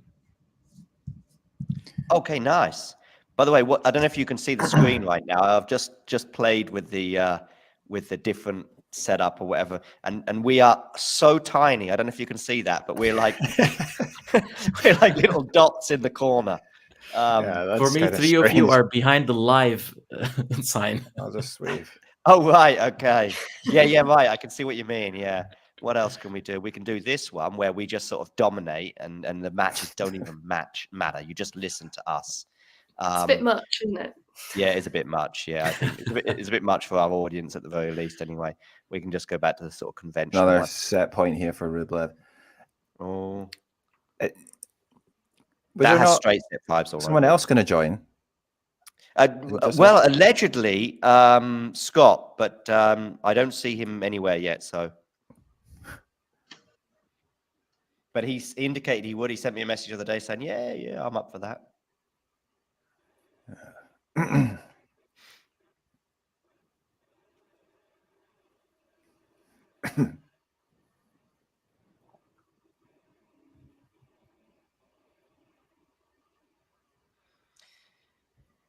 Yeah, maybe he's keeping his powder dry for the excitement to come between Murray and Wawrinka. How many clay matches has Murray played? Like, has he played one? Was it in Bordeaux? And that's it, I think. Didn't he win a round in Bordeaux? Yeah, I think he No. won the first round. Oh, did he? Yeah, I think he did. Oh, It was a walkover. Okay. Was it? Oh no, Sorry, it was, I'm not trying to retirement. rain on the Murray parade, but it was. Did he? Really? No. I mean, as Tiago Montero would say, a win's a win. A win's a win. Yeah, He so was his winning. Alcaraz. He was winning at the time. Who, yeah, Murray it was or Montero? So it wasn't a No. walkover, it was a retirement. It was a yeah, it was retirement. retirement. That's it. Murray Yeah. was Okay. Yes, Yeah, sorry, that's right. Kirion Jacquet, right? Kirion Jacquet, I think. Yeah. And then he lost to somebody, and then he lost to Huntsman as well in Geneva. So I guess he has 3 matches under his belt. Ah, yeah. Oh, an lost to ace for Barrère, right, in Osaka Bordeaux? to win the first set. Grégoire Sorry, Barrère, yes. Go on, Kira. I was just saying he lost to Barrère in Bordeaux. You're right, yeah. An ace for Osaka. She's just crushing it at the moment against an out of sorts Bronzetti, 6-1 after 26 minutes. Murray at least Amazingly- went a set in a breakup on Jacquet, unlike Thiago Monteiro. But I think Montero broke Alcaraz in the first game. Then But Alcaraz it broke was- back, yeah, exactly. So and it was 1-1. Yeah, but it's on the head-to-head. 2 top 10 wins this year. The other one was Tsitsipas, was it? I think he has like 4 in total, maybe. And he's qualified as So- well for the French Open. So Yes. Yeah. And we'll get his 5th one here against Daniel Medvedev. If he beats Kecmanovic. I'm not sure if he beats Kecmanovic, but I he think I beats have him Medvedev. beating Kecmanovic, and then And then Medvedev? I don't remember which No, round I actually had Medvedev losing to Navone, not Monteiro. So I'm kind of lying here. But I have Medvedev going out. I just don't remember if it's the 2nd, 3rd, or 4th round. He doesn't make the quarters. Vange picked him for the semis, I know, and he asked me if it's Vange. bold. I told him it's very bold. That You're is picking the really top 5 bold. seed instead of the top 4 seed. Yeah, that is. He just Mr. doesn't White. trust Zverev in the Medvedev matchup. But like for that to happen, we first need to get Medvedev in the quarters, and he has a pretty nasty draw. Yeah, Medvedev. Yeah, Medvedev's draw is a bit nasty. Yeah. it's like a grind fest after grind fest, basically, Mm. starting from Dominic Koepfer. I just see, and I think I said it earlier, I just see a load of 50-50s and 60-40s, which eventually catches up with you, and therefore I don't have him going deep. Yeah, that's kind of how I feel too. Yeah, a lot of slogfests from basically start to finish, and one of these slogfests is probably going to bring him down. Not sure which one, but For those of you tuning in and curious as to why it's bold Vanch, even maybe some of you guys as well with me right now wonder, why is it bold Vanch? Well, because Vanch, I think it was the US Open. No, it might have been Australia. He tried to sell it that by choosing the top 4 seeds on the women's side, maybe, to make the semis, which is fine. but don't try and sell it as being bold. Both draws, John. It was about both It's a bold draws. choice, this of me. And he started tweeting about it as well. And some people started agreeing with him. And they were going, yeah, oh, yeah. Oh, having Sinner, I can't remember if it was the men or the women, but it was like, oh, yeah, wow, Sinner Djokovic semi-final. Well, that's a bold pick. Both draws. It was about both draws. His bold prediction was that in both events, the top 4 seeds will make it to the semis. Yeah. And then people started trying to use mathematical reasons for it. It's like, well, there's a 1 in, it's only happened like this amount of times. And if you do the maths, it's about a 1 in, I don't know, 150 chance of happening or whatever the maths are. And I'm like, if you do the maths, if you want to just look at every player equally as like, it doesn't matter who they are, then every single choice is bold. Every single one. Because if you look at it being a 1 in, 12, 1 in 16 or whatever the odds are of X player making, then they're all bold. But of course, we also know that it's not a case of every single player has an equal chance of making the semi-finals, because there are some players that are better than others, and we know who those players are. And the biggest indication of who is better is looking at the seedings or the rankings. So you going for the 4 top seeds to make the semi-finals on any way, shape, or form is never bold. Anyway. I think I may have been one of those some people. Say again, Gokal? I may have been one of those some people you were referring to. That nothing wrong with choosing those. No, that's not a problem, Gokal. Because he said top 4 seeds make it to the semis, both draws at the same time, right? I mean, that's pretty hard. Yeah, of course it is. Oh, absolutely, Gokal. But then every single permutation is hard, right? Yeah, but this if I said to you, Gokal, which is bolder? Here we go, Gokal. Which is bolder? I've gone for 4 wild cards or 4 lucky losers in both draws to make the semis. Okay, which is bolder, that or the top 4 seeds? Yeah, I mean, I think top 4 seeds is bolder than top 4 players in the race. That's what I'm getting at, probably. For me, it's not bold. And yeah, it's just not bold. If you go for eager, so that was in Australia. Like that was in Australia, so there was no race yet, basically. Yeah, but anyway, the point is this: it's just not bold. I mean, you've got to make a prediction, right? And these top 4 players that he went for, like, they would have been very high, usually in the race too. So. Yeah, I mean, it was like I say, it was Iga, and it was Sabalenka and Rybakina, and there's nothing wrong. The top 4 on the women, obvious, plus Medvedev instead of Zverev from what we have right now. Yeah. Yeah. There's definitely nothing bold about this. Yes, that I agree with. And if you went to the bookmakers and you went with your 4 lucky losers and you went there with your 4 top seeds and said, give me odds, they'll put you in your place about which one is more bold. More bold? Bolder. Jesper de Jong, Josef Kovalik final. Not Jesper de Jong, but JJ Wolf. Of course, Jesper won over JJ. Yeah. By the way, we might have a rematch because Jesper de Jong and JJ Wolf could play in the second round. But no one is talking about this because JJ has to play Alcaraz. I don't think Nadal beating Zverev is a bold prediction, just because it's like, irrespective of some of the comments that Rafa's made and irrespective of some of the practice, I still think there's a lot of people that will be making that prediction because of their heart. And I think that kind of eliminates any sort of boldness, if that makes sense. And he's won 14 French Opens as well. So I don't think it's bold because like people who are making that prediction are not basing this on logic. But actually they kind of might be, but they are basing this on like logic in terms of, the Rafa, Clay, Paris magic, or on simple wishful thinking. So yeah. Again, so bold would be like Alex Kovacevic beating Dimitrov. We just have it on our screen. Vukic beating Zhang maybe as well. Taro Daniel beating Rublev. Lesser extent. Yeah, Taro beating Rublev. Yeah, it's a disastrous matchup. If he won, that would like if you claim that he's gonna win, it's a very bold prediction. That's bold. Yeah, saying Rublev is going out in the quarters. Not bold.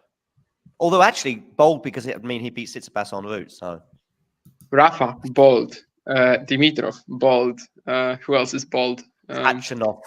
Oh, I see. Okay, yeah. Okay. Konstantin Franzen. I don't know. Yeah. How's Yastremska getting on, Kira? She did take that second set. Broke again. Tomljanovic looking a lot more sort of out of sorts than she was at the start of the match. Probably could have done and they've just without. started the third. Yeah, and Tomljanovic probably could have done without 3 sets as well, but we'll see if that pans out that way. Oh, Kudermetova's broken back against Buskova.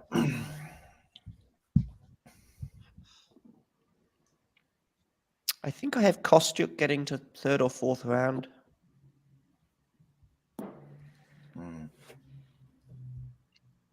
Yes, Jane Meddy did make the Australian Open finals playing Slogfest after Slogfest. I agree about that, but that's not Roland Garros. That's basically my argument.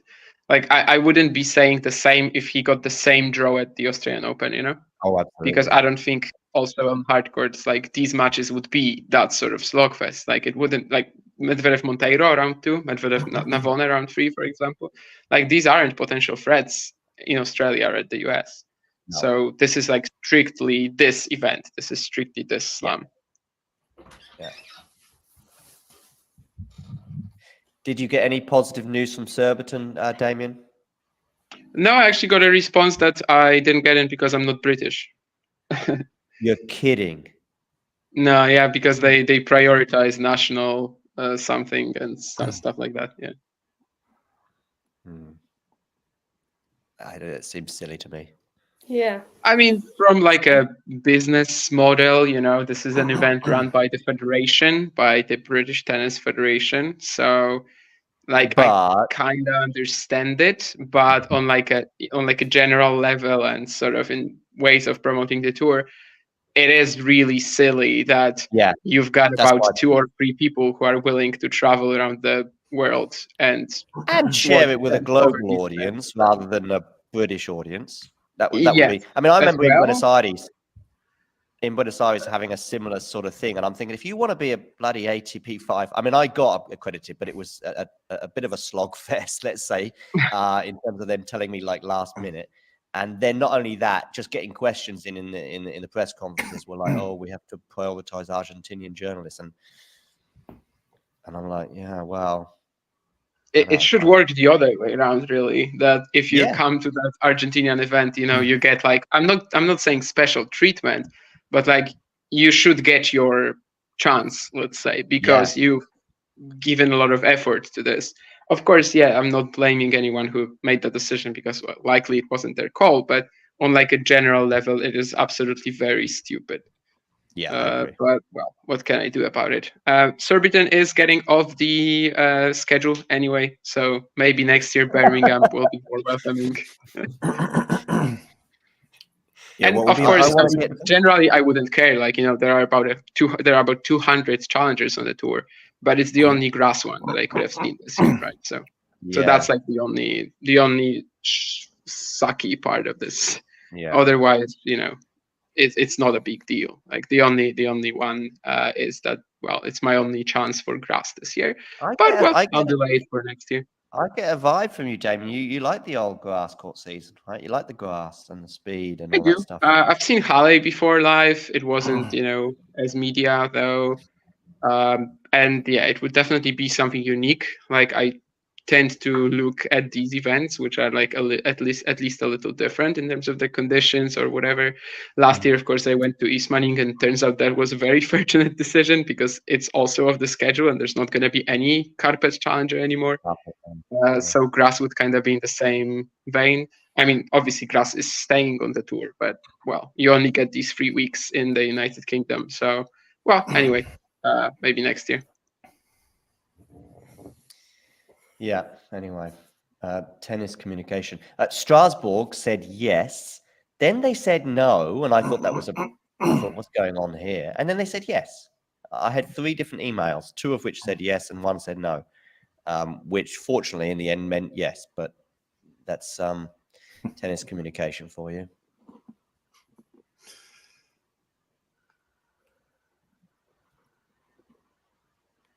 I also got told on yesterday that as a YouTube channel, we're not allowed to do one-to-ones. And I said, well, I've already done one. And he said, well, you got away with that one. And I said, well, it was your assistant who gave me that. I can't just get a one-to-one. And he's like, What is oh, I that don't know rule? what. Like, is I this don't know. I think they're just WTA or inventing is it. it? They're making it up as they go along, Damien. They don't know. I There think is no. so. Yeah, You can't have a. that's ridiculous. I understand that I can't walk into a tennis match and start filming and streaming it live. I get that. But a one-to-one? Why have Sky Sports or BN Sports or whoever has the rights? How do they have the rights to the one-to-one that I'm doing? And they're also putting it on their own YouTube channels a lot of the time. Yeah, of course. Yeah, of course they are. That's their interview if it is their bev. But if I'm doing a one-to-one interview, and I'm happy to do it in front of all the sponsors for the tournaments, by the way. And if you want, because I even had one where they said, "Oh, you can't have the sponsors in the background." I'm like, "What? You don't want your sponsors in the background for the three people that are going to watch this on YouTube?" Anyway, Jane has got a question for you, Damien, about Jesper de Jong. My screen has blocked for a while. Did you read it out, maybe? Yeah, sure. Damien, can you tell us about Jesper de Jong? Okay. Yeah, sure. Obviously a pretty young still Dutch prospect. I think in 2022 he already had some pretty nice breakthroughs, but 2021, but then 2022 he had mono, and like he got down to about 60 kilos only. So he was really struggling the entire year with his health. Huge bounce back last year. At the end of the last year, he also got injured again, but like he's in good shape this season. Just kind of hasn't worked out for him. I think he's still playing at a very high level. Got of course through the qualifying and won a round at the Australian Open. It was slightly easier given he got Pedro Cachin, who was on a billion match losing streak. But against Sinner, maybe he was outplayed, yes. But mostly the slams this year, he's really peaked at them. Great, good serve, fantastic, like heavy forehand that I think he's kind of like known for playing, with a lot of margin as well. Like he's not really known for like hitting a 50 winners off of it, maybe. Sometimes, but mostly playing with like controlled aggression of that heavy shot, and also just sort of like physically. I think he also plays like a pretty tough style, which actually could be one of his main assets today against Jack, right? Like that's Eddie. Someone who might not be able to handle this if the match goes long. What was that wow about? Yeah, Daniel hit a backhand winner down the line, and he's got 3 set points now, and he's on serve. Woo! Woo! Oh, it's just a tie break. Second set tie break. Yeah, he's been really good in this set because he's been against it as well, faced break points and come through. And it's a backhand down the line, does it again, and he takes the second set. Oh wow! I think even just winning a set is an eyebrow raiser. Yeah, I mean, I don't think he's not shown much recently that suggests that he would be getting much from this match. I thought probably straight sets for Rublev, but I also thought though it's like kind of like a good draw for Rublev in the first match, and that it would be competitive probably, but Rublev would still get through, as in Daniel can hang in the rallies, but he's actually won a set here, so see how this goes. Yeah, Rublev will need to keep his cool. We're not quite upset alert yet, but no. See how the beginning of this next set goes and see if Rublev reacts to that in a good or bad way. There is a match that has been completed, though, despite the fight back in that second set. Buskova has won 6-2, 6-4 over Kudermetova. Kudermetova was down a break, but then she got it back on serve. But then it's one of those where suddenly she's facing a match point at 30-40. Bronzetti and Osaka, by the way, remain on serve in the second set, 2-2. And Tomjanovic is at deuce on her serve, Kira, I see, against Yastremska. So some troubling times for the Australian, I would suggest.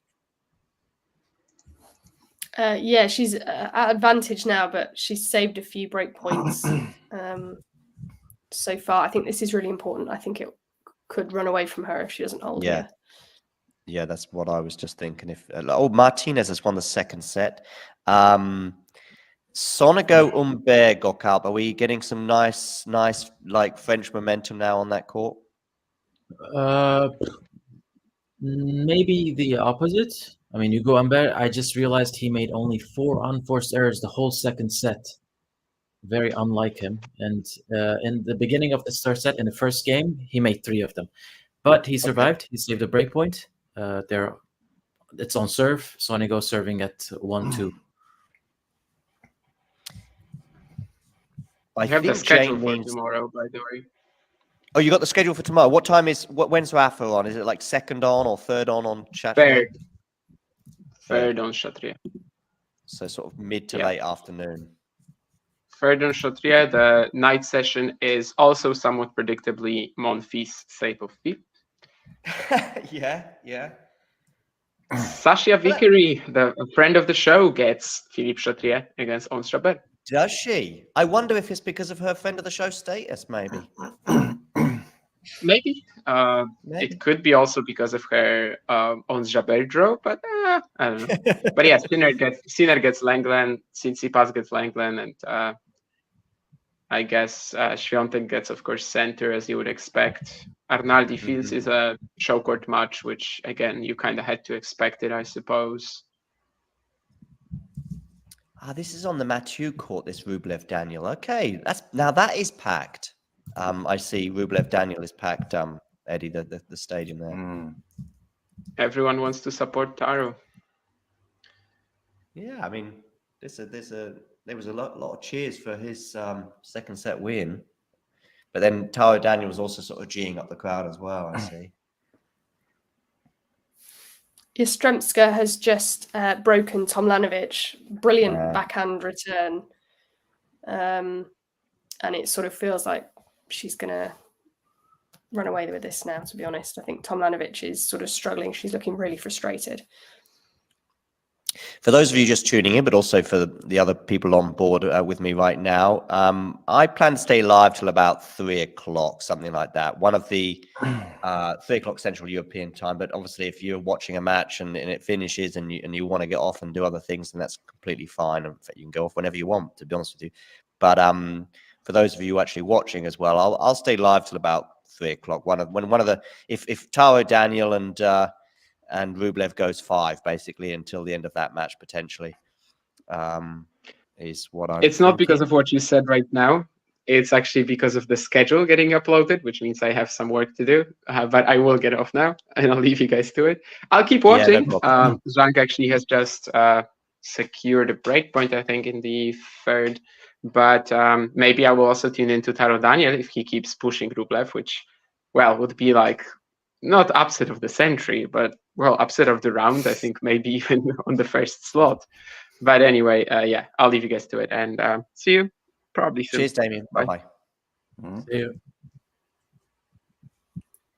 Yeah, I think a Djokovic loss would probably. Oh no, also a Alcaraz loss to JJ Wolf. I think that would be a bigger shock than Taro Daniel. But yeah, Daniel beating Rublev. But anyway, it's not going to happen. It's only 1 set all. Is Rublev okay, by the way, Eddie, mentally? We're not seeing any breakdowns? Well, he was getting upset, talking to his box towards the end of that second set. But, he's nothing, still pretty mild, I suppose, by his standards, But, yeah, I mean, I feel like it's not like he's been bad. Like, just Daniel stepped up in that second set, and he's probably just frustrated though because he had a lot of breakpoint opportunities, and then it didn't go his way. But he's got a breakpoint chance here again. See if he can take it. Start of the third. I mean, obviously you're watching it, not me, but all those breakpoint opportunities still suggest that if he's going to keep creating these opportunities, which it looks like he is. Eventually, Taro's gonna crack, but we'll see. Yeah, Zhang is up a break in the third set, so he's wrestled momentum back there. And Humbert, Sonego, I see, remain on serve. Oh, okay. Now Rublev's getting annoyed. He just flung his racket. A few, the boos are coming from the crowd. Because he might. He missed that backhand long, and an error. That reaction to me, and this is a complete guess, but not a complete guess, but that reaction to me is like someone who's just wasted like 7 or 8 break points in a row over the last hour. So Yeah.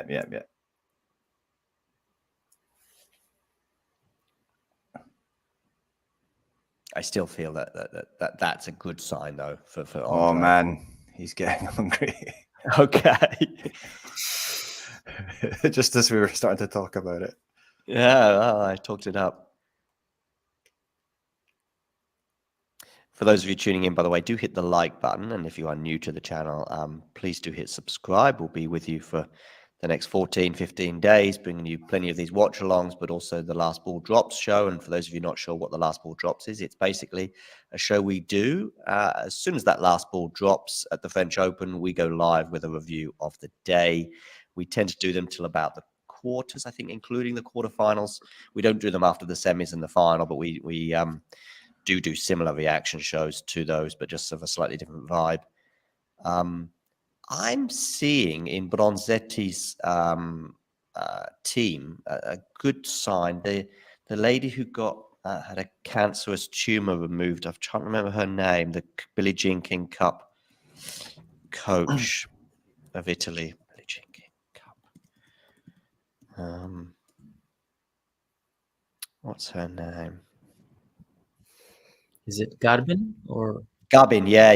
Garbin, thank you. Yeah, I'm just seeing her in Bronzetti's box, which is good news. Because I remember just after the Billie Jean, there's a bit of emotion around the Italian team, and they lost in the final to Poland, to Canada.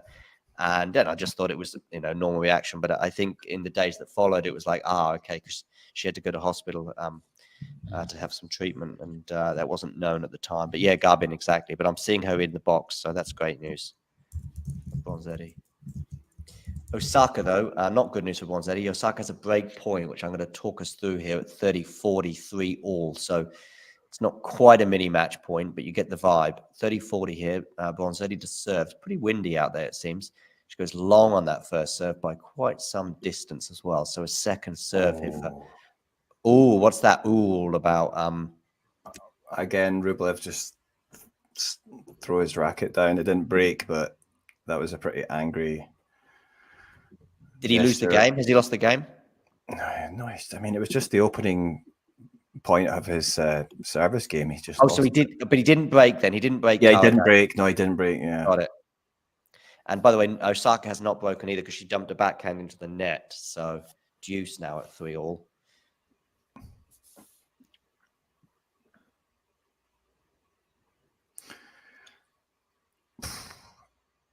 Swana wants to know something about the outfit, Kira, of Tomljanovic. Apparently, it's particularly curious to Swana. Yeah, I'm surprised I haven't mentioned it yet. It's like an optical illusion type thing. I find it really weird as well. Star Trek is about right. It's like it's got like these weird like squares on it that look like optical illusion type things. Really strange. That's like a tricky one to explain. I think we probably have to see it to if she runs too fast, is it cause for hindrance? You could totally lose the ball in her, yeah. Okay, that's a gem. That was a real little rib tickling joke, that one. I like it.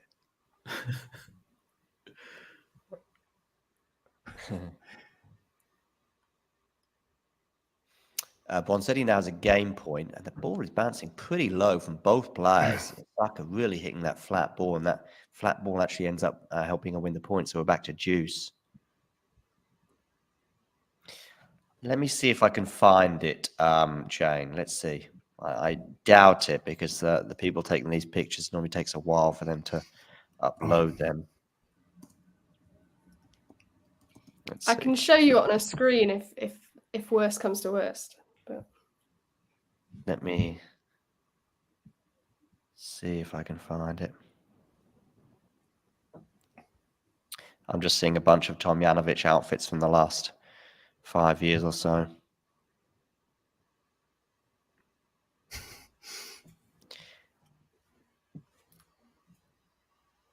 if I collapsed and died right now, and the police came in to have a quick look to see what my last things were, what was he doing last? He was checking out Tom Yanovich outfits on the internet. It was his last move.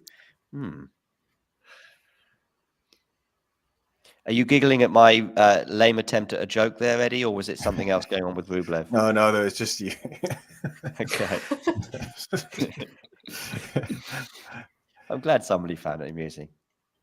How well can you see that? Hang on. I'll come back to you. Oh, quite well. Yeah, quite well. Yeah, it does look Star Trekky. Yeah. Oh yeah, Thank you, a Kira. lot of pattern. I might just wait. What court is it? I might switch over to see what it is. I'm watching Wong here with a match Actually. point against Timofeeva, which I'm guessing she wins it, and she does. So she is through in straight sets. Court 14. Court 14.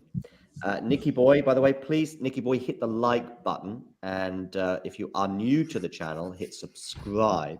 The question here is, can Sonego win? Of course, the answer to that is yes. Goka, will he win? I mean, Humbert is playing well, but Sonego just came back from Love 30 to win a game, crucial one. The crowd is coming and going. Yeah, I would say like slightly I'm on Sonego's side, like 55-45. It's very close because Humbert is not like his usual self on clay. He's playing well.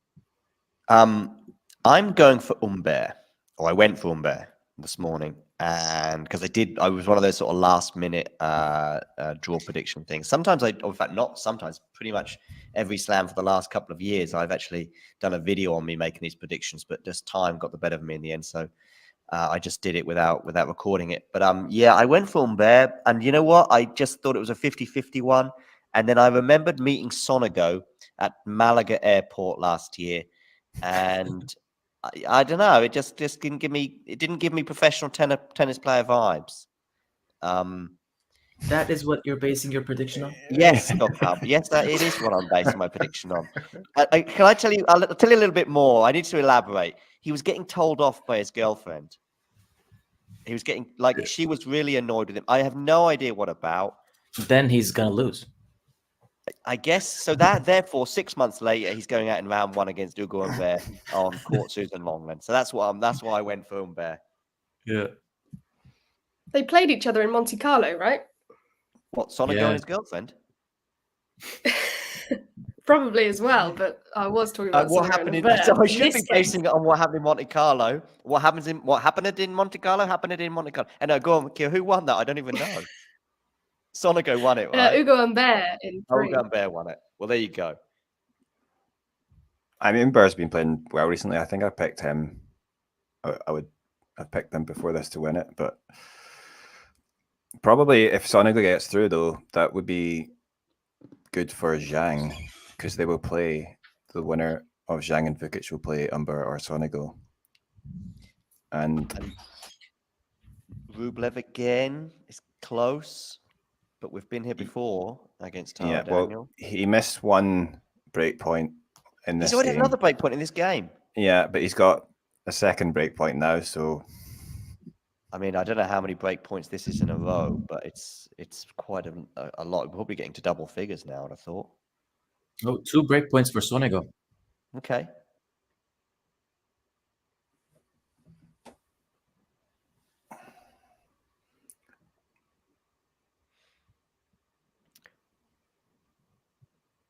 Just waiting to see what happens with Sonego or Rublev. Who's going to break first, if either? Rublev gets the break. There you go. It had to happen. Finally, Just maybe he can calm down a little bit now. Well, see. definitely, yeah. I was worried he's going to start hitting himself again. Yeah, amazing forehand down the line from Sonego. He breaks. He 4-3. does get the break, does he? Magnifique.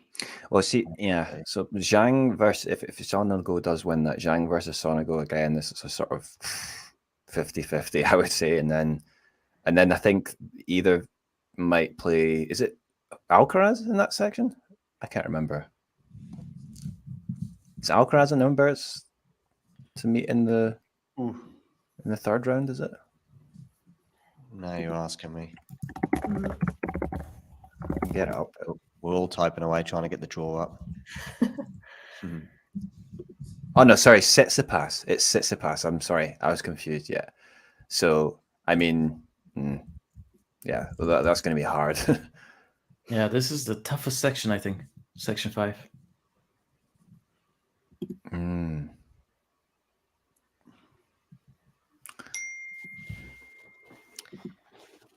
going to be back in about 60 seconds.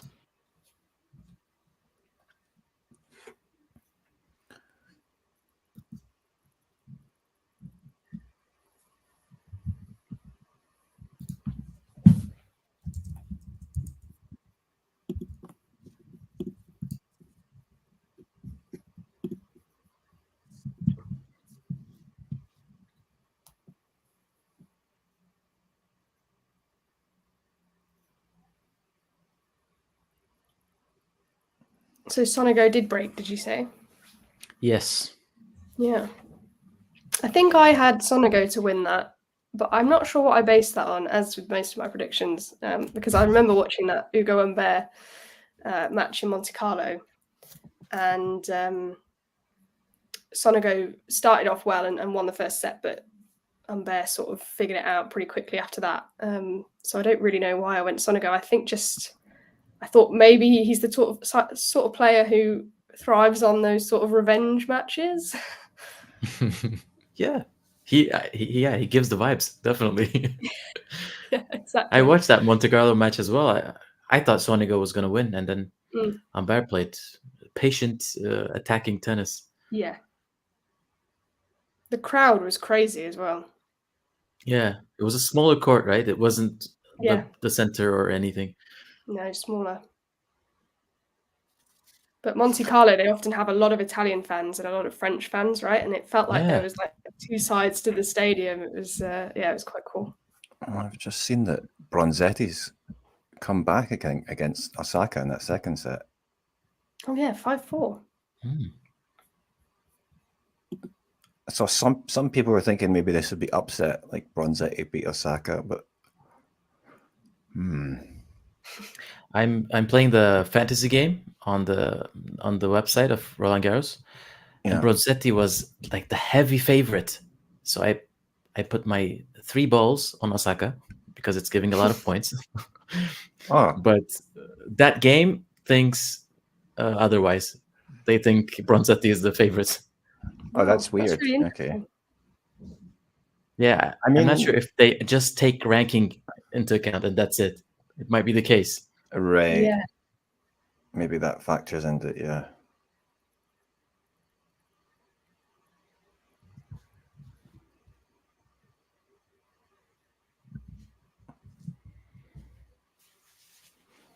Well, Daniel brings up deuce here against Rublev.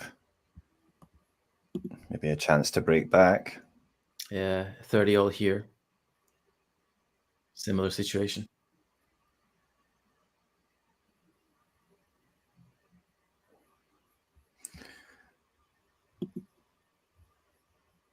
Am I right in saying none of the first round matches in the men's that have kicked off so far can like possibly be straight sets? They're all either one set all, or not the ones that have just kicked off like Hurkacz and Draper, but the other ones. Yeah, so they all seem to be a fight, yeah. I mean, I'm pretty sure Hurkacz against Mochizuki will be a straight sets, but hey. Yeah, me too. That might be Hurkacz has got a good draw. Hurkacz has got a good draw. At least until the 4th round, I think. Maybe even, I don't know if I've got him in the quarters or not. When you do the brackets, you sort of really get a good figure on what is a good draw. Because what I think of is, Bronzetti here making a real fight of it at 30-all on Osaka's service. She serves to stay in the set. Naomi. What I mean is you get a good vibe for a draw. Like what is a good draw or not is when you go into a tournament and you think, oh, Pagula, for example, I just remember this happened a couple of times last year. Pagula's out of form. You know, I don't really see her having a deep run. Then you do your bracket and you got Pegula in the semi-finals and you're thinking, how's that happened? And it's like, good draw. So I mean, listen, I think Hurkacz is playing well, and you know, won Estoril and obviously beat Rafa in Rome, blah blah blah. But I think I just remember him getting to the fourth round or the quarters or something in my bracket and thinking, okay, yeah, decent draw. Osaka, by the way, is at 40-30, so that sticky 30-all moment. Although she's gone long with the backhand there, which the minute it came off a racket, it was like, I think that's going long. And it wasn't like, you know, way off the racket and going to go way long. It was like about half a meter long. Eddie, do you play tennis? I do, but, you know, funny thing is, today was the first time I'd hit since, like, January. Well, you've been injured? No, I've just been busy, and it's not always easy to get the courts here because in Seoul it's like very busy, right? So yeah, but I managed to have a little hit today, and then sadly it started raining like during, so I had to kind of abandon that. Hard court, Eddie? Hard court? No, it was on an artificial sort of grass surface. Yeah, I know the surface. Got a set point here for Bronzetti. Osaka spraying a forehand wide, so 2 unforced errors from Naomi in a row, and so we now have a set point for the Italian. First serve lands in, which is good news for Naomi, but it's a really good return. But is that forehand going to go? Oh, that must have landed really close to the line. In fact, Bronzetti is going to check out the mark. I mean, that was a high-risk shot in a high-risk moment. And if it landed in, well, hats off to Naomi, because she really didn't take any prisoners with that one. And Bronzetti is really questioning it. And it does kind of look out, we're both live, but even on that replay, but it must have landed in, I guess, because both the umpire and Bronzetti have agreed, I think, that it did land in. Jane, by the way, big thanks for the 1-year anniversary of your membership. And if you want to be a cool cat like Jane and become a member, I think there's a button just below this screen which says join. And yeah, you can become a member. And in fact, I do have a couple of videos I want to upload for members only from Strasbourg, which I'll hopefully get done in the next day or so. Oh, another unforced error from Osaka. And in fact, I missed a point there because Bronzetti did actually have a set point on that moment. So in fact, Bronzetti has won the second set. And we are now at 1-all. And in a way, that break and that set almost came from nowhere for me. One of those sort of opportunistic breaks that ends up clinching the set. And so Naomi, who was just easily the better player throughout that first set, as the scoreline would suggest, is now in a bit of a battle. Oh, I see Tomjanovic is close to losing, Kira. Yeah, 5-2. She's serving here to try and at least make Yastremska serve it out. But Tomjanovic hasn't been troubling Yastremska on the last few service games at all. So she's been getting through it quite quickly. Oh, what's this, Eddie? It's a Manchester United mug. To see that. FA Cup winners. Oh, Kira. Oh, my goodness, my eyes. Liverpool. Yeah. Oh. Yeah, I don't Just have a Celtic mug. Carabao Cup winners, nothing special. Yeah, I thought you were going to win the quadruple, Kira. I thought you were going to quadruple it, and all those social media posts from the players back in March or whatever it was. Yeah, well, I didn't make any, I can assure you.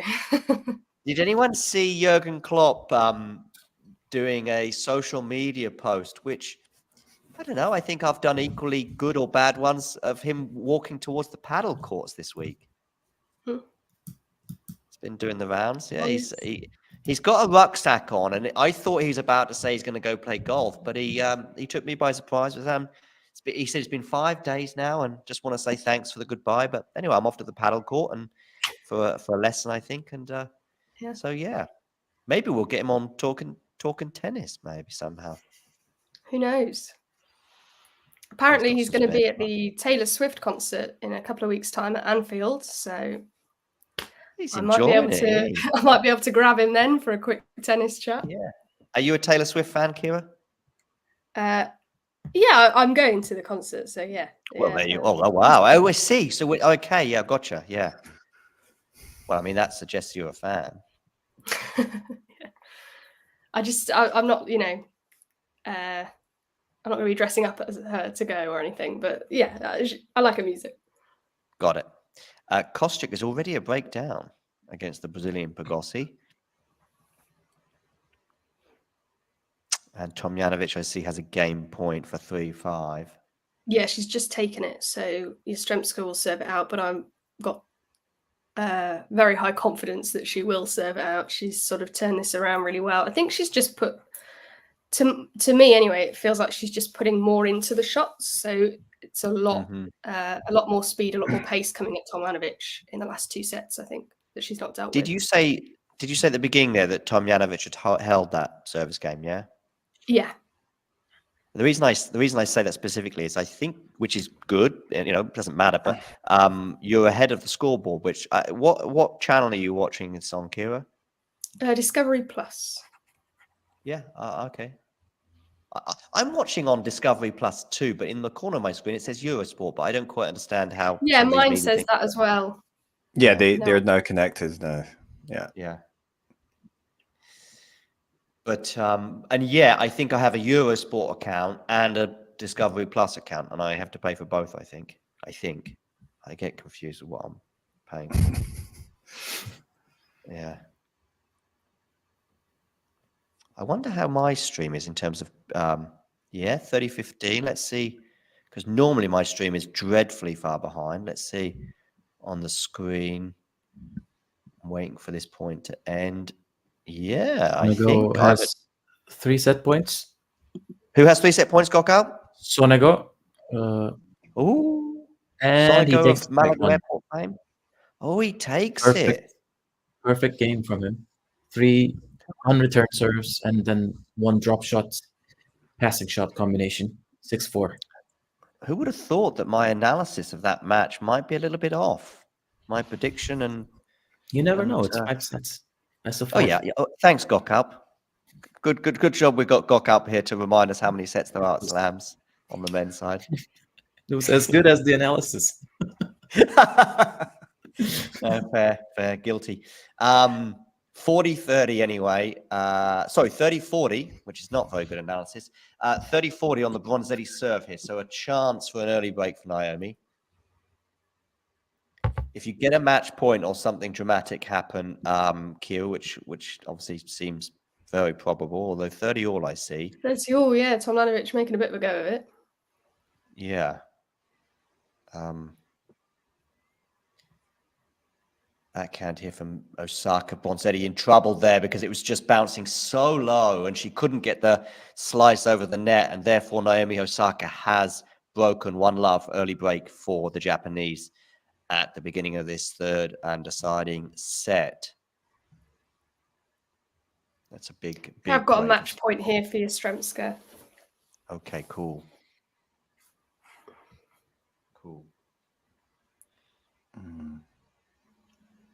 So Yastremska will play Wang, right? Next If she wins. Yeah.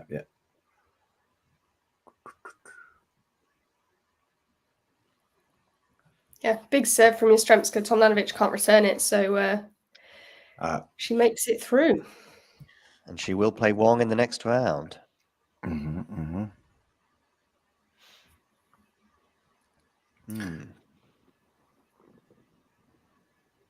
This set so far seems to be going a bit more as we'd expect between Rublev and Daniel. So yeah.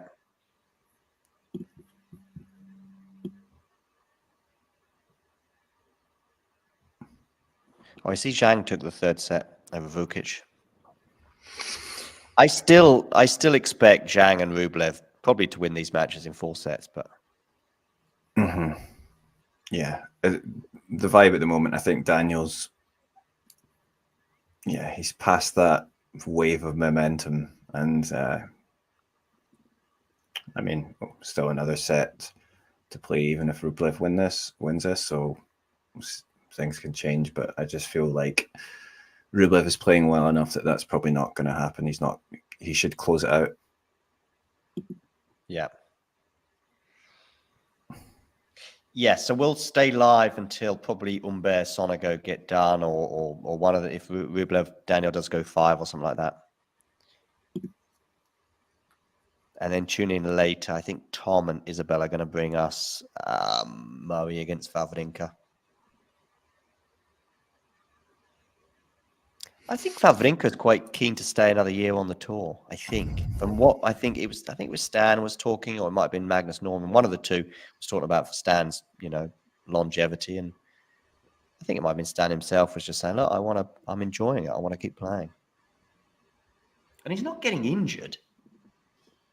He's just not winning as many matches as he'd like. Do you see that? I mean, Wawrinka's probably going to win that, right? Against Murray. I think so. Yeah. But I don't see if Wawrinka had a tougher first round. I mean, I'd have liked. I think from a Rafa perspective, a Rafa and Wawrinka first round would have been quite nice for Rafa. Bearing in mind that matchup, I spoke to Tony Nadal just over a year ago, and I was really keen to sort of talk about the near misses and where, which ones got away, which ones hurt, if you like. And the vibe I very much got from that sort of 5-minute segment of our chat was the Australian Open final when Nadal gets injured with his back. I think he does finish the match, doesn't he? He does play all 4 sets, as I think it might have been, or 3. But that was the one. It's like, because Tony was just talking about the matchup, just saying that he'd never lost to him before and was very confident of winning that match. So that's the one that annoys or frustrated, I think, most. More than the breakup in the 5th over Djokovic, breakup in the 5th over Roger in 2017, or that was the one that sort of got away. What year was that? That was 2014 with Wawrinka. Rafa was turning the screw on Roger Federer in that matchup, if you like. It was probably almost the worst loss for Roger. I think it was straight sets in the semi.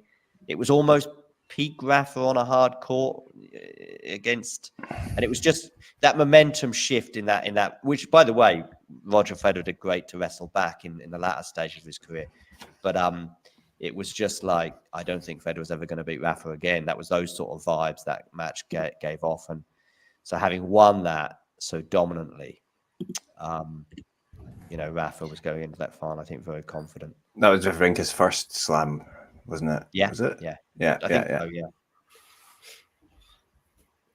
Because since then he won the French, beating Novak in 2015, and then he won the US, but I'm not sure what year it was, the US Open. 2016. Yeah. Wawrinka also kind of ruled him out himself because there was a bit of chat a few months ago on social media about, where's Murray, big 4, big 3, it was a big 4 for a little while, where does that leave Stan? And then some people were like, wow, maybe Stan's career, or Stan's a better player, or whatever. But actually Stan was like almost in suggesting that no, he's not on the same level as Murray. Yeah, Stan's never really. I know he's beaten, he beat Novak in that final, and obviously we mentioned the final against Rafa in Australia, but he's never really been on the level of the big 3, has he? Whereas Murray at least can say, well, for 2, 3, 4 years I was there. And Rafa said the same recently about Murray. Yeah. It was, because Wawrinka played like amazingly high level and peaked in those slams, but if you're talking about like consistency, I mean, he was never really. It just felt a little opportunistic, which it sounds harsh for a guy who plays so aggressively, but it just sort of like, okay, this is your moment and you've got to take it, and he needed it on all 3 occasions, which is completely fine. And Cilic, I think, is to some extent the same.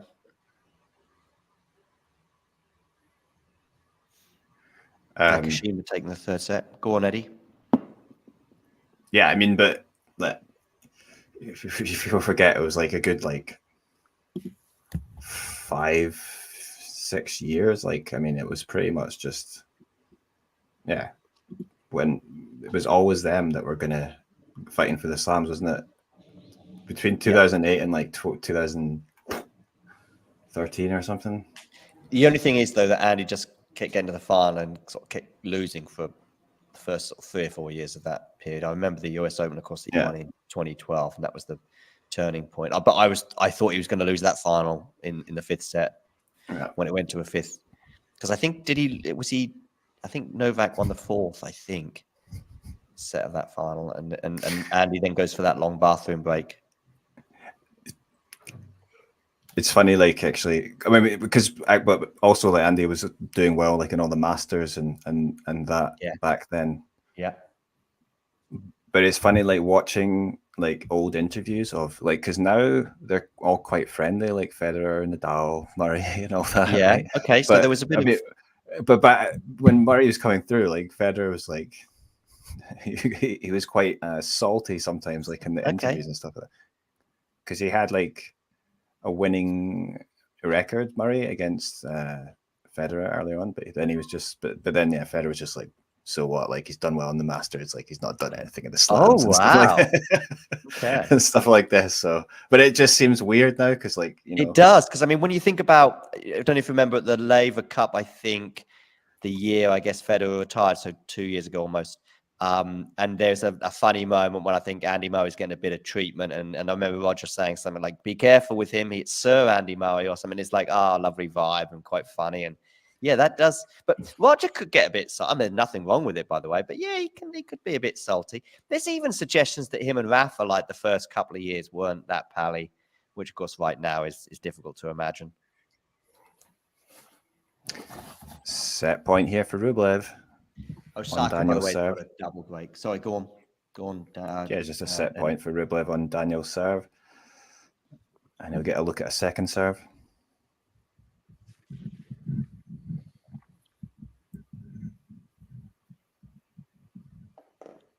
Oh, a superb return winner from Rublev, takes the third set.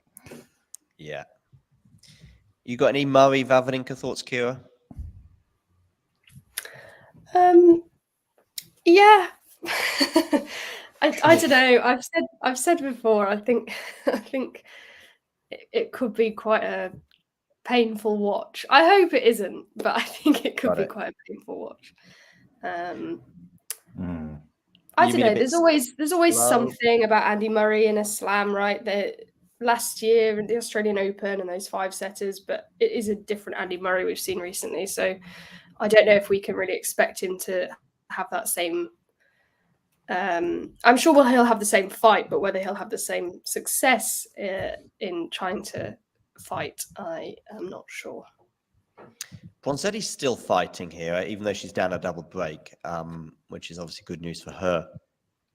Gokab, you got any thoughts on Murray Wawrinka? Yeah, I'm with Kira. I want to watch it, but not want to watch it at the same time. I mean, we might Gokab get to a situation where it does sort of somehow go 5, and they're just sort of meandering around the court like Eddie was this morning before the rain hit. And I'm just guessing, Eddie, by the way. It might just become a hit in the 5th set. Yeah.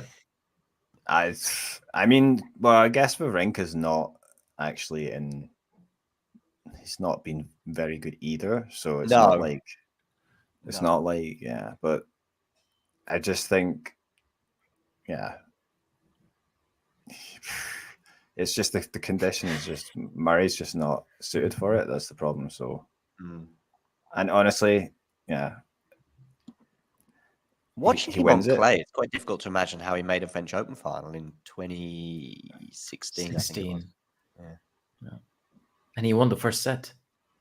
Yeah, right. Yeah. I mean, he was going to win the French Open before Djokovic, almost. Yeah, when he reached that French Open final, he beat Stan Wawrinka in the semifinals. Yeah. And then he lost to Djokovic, yeah. But he also won Rome. Yeah. Yeah. Won Madrid in his career as well, beating, I think, Rafa in the final. Am I right on that? You've gone quiet, but I'm pretty sure he won Madrid, beating Rafa in the final 1 year. Yeah, he did. He beat. That was a weird period though, because Rafa was just like that 2015, 2016. He was just in a kind of a bit of a slump, right? And yeah, the Rafa slump. Yeah, I remember even thinking like, is he done? I thought he was done. Yeah, no, I honestly did. When it, he was going out early at Wimbledon as well, which was a trend that actually started before that. But no, I thought, because the form was just it slams at least. I don't think he went beyond a quarter. I think he got to the quarters in 2015 at the French, and that was his only quarterfinal, or he didn't go beyond a quarterfinal for like 2 years or something. I think that was 2016. I think he was healthy. Sorry, Gokam? I think that was 2016 when he lost to Murray in Madrid. Oh, because that year I had tickets for the third round of French Open. I was on the train when I found out he pulled out of the tournament. Yeah, I think I had tickets to see him play. Murray beat him twice in Madrid, so once in the final, once in the semi-final, and then but yeah, Madrid was not his favored tournament. No, it hasn't been historically. Sonego is making a push here. He couldn't break in the first game from love 40. Now he has love 30. Okay. Let's see if he can break this time. Kira, where have your eyes drifted to? I decided to have a quick look at Zhang against Vukic, just because I thought it's a lot closer than I thought it would be. So I sort of wanted to see how Vukic is getting on. At the moment, they're both just holding serve really simply, not really making any inroads on each other's service games.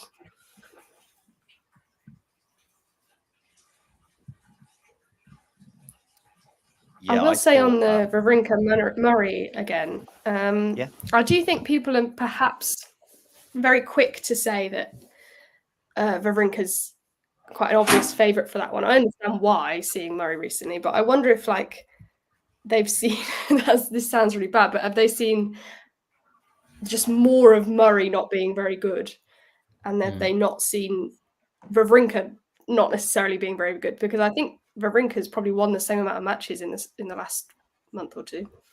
Yeah, I mean, of course you had the spell out of injury with Andy. So if that injury's always been forgotten about. Because if when it happened, it was like, is he going to play Wimbledon? How's the career going to end? If it's But then suddenly we saw him practicing about 2 or 3 weeks ago. And it's like, okay, he's going to play the French. I don't think it matters, Jake, regarding the conditions. And I favor the reason I favor Wawrinka as much as anything else is I just think if this is Wimbledon, probably I would. In fact, not probably. I would definitely favor Andy. But when did we last see Andy Murray, play really well on clay? Have we seen a great clay court tournament from him since he came back out of retirement or from injury or whatever you want to term it as? I don't recall. I've seen some great performances. Say again, Gokam? I think the first year he came back, or the first 2 years, he didn't even play on clay, I think. Right, yeah, and he didn't play the French Open last year, I know. So that's the thing. I think he's playing in fact, last year in Madrid, he was asked, will you play French Open? And he said, I don't know at the moment. I keep changing my mind, but I definitely want to play there one more time before I retire. This is a year ago. And but his reasoning wasn't a Rafa-esque, I'm only going to go there if I can be competitive. It was complete opposite his vibe. That was a year ago. I want to go there to say goodbye, basically, And that is why I think he's playing the French Open this year. Even if he has a dramatic change of heart regarding his retirement, I still don't see him playing the French next year. If for whatever reason he starts winning matches on the grass and thinks, you know what, maybe I can squeeze another year out. I think he is at the French Open right now to say goodbye. And I think it may well, in fact, I do think so tonight. And the other thing with Stan is he can play 2 really good sets on clay, and that will basically be enough. Obviously it's not enough to win the match entirely, but that'll put him in a commanding position. I saw him play in Argentina 3 sets. Jarry should have won that match just a couple of months ago. Moving pretty well. The problem with Wawrinka last year was that he kept going 5 sets in like a first round or a second round somewhere, or 3 sets, but he was having to, really fight for those wins, and he was getting some of them and not getting others, but then it was being carried over into a hangover into the next match, and it just wasn't sustainable. He's not getting those really this year, but in Argentina, what I was seeing with my eyes was like, this guy's still really good, and I haven't seen that from Andy on a clay court, for a long time.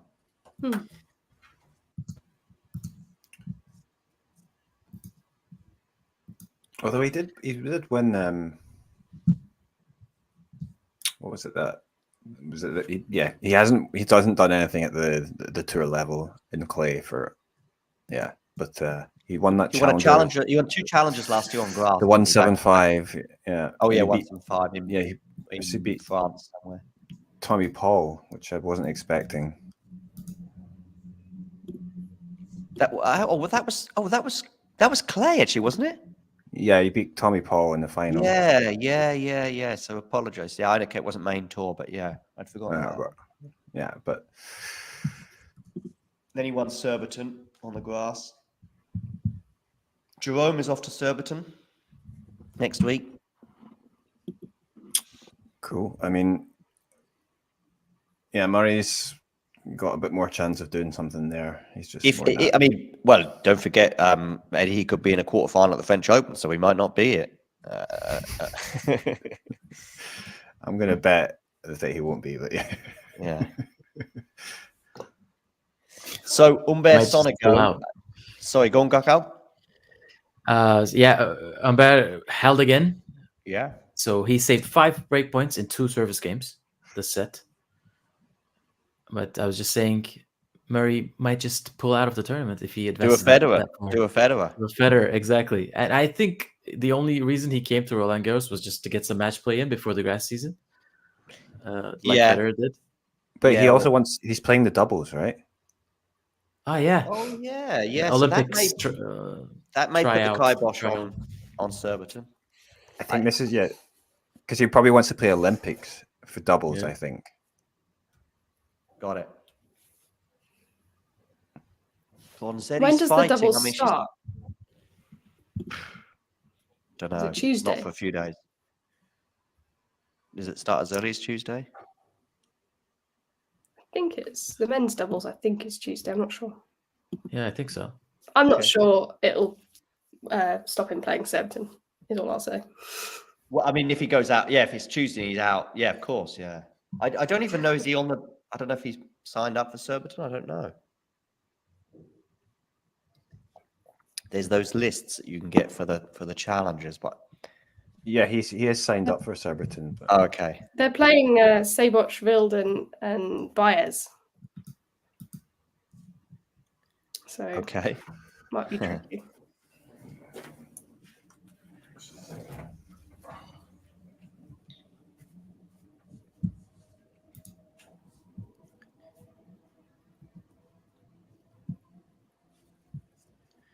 Oh, look at Djokovic with the pun.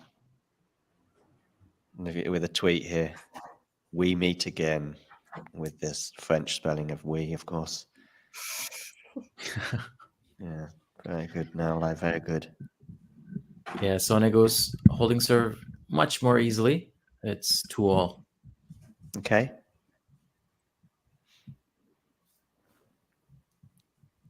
Jake's still enjoying the crowd for that match, Gokal. Yeah, the trumpets are playing the NBA sound now. They're changing. What is the NBA sound? That's a basketball reference, right? That's like, I have to make it. I don't know how to explain it. Oh yeah, I know it. Yeah. There is a French thing, by the way, which I do find quite cute, which I like, which they did a little bit in Strasbourg, which reminded me was this, you know that thing they do at they only do it in France. I only know it because I heard it myself. Yeah, like in person, you mean? Yeah. Yeah. Yeah, me too. Yeah. And it's generally sort of, the reason I like it is it's kind of child or kid orientated. And then the adults kind of react in a sort of, hey, it's kind of funny, you know, because there's normally some kid who'll like, and then the adults will go, hey. Yeah. And it's just like, everyone's the same. We're all kids at heart in a way, is what I'm getting from that vibe. I've just noticed De Jong has taken the first set against Jack Draper. Wow. Somebody predicted De Jong to win that match. Somebody. Looking good. And Mochizuki is a breakup on her catch as well. Oh, somebody didn't predict that. Well, you'd be forgiven for not predicting that, I think. Yeah, I mean, it's only a break. Mind you, Her catch was a breakup. Oh, Herkish was a breakup, but he's now back on serve, is it? You said? No, it's Mochizuki broke back and now he's 5-3 up. Oh, wow. Okay, so he's broken twice. Yeah. I'm going to get that on the screen.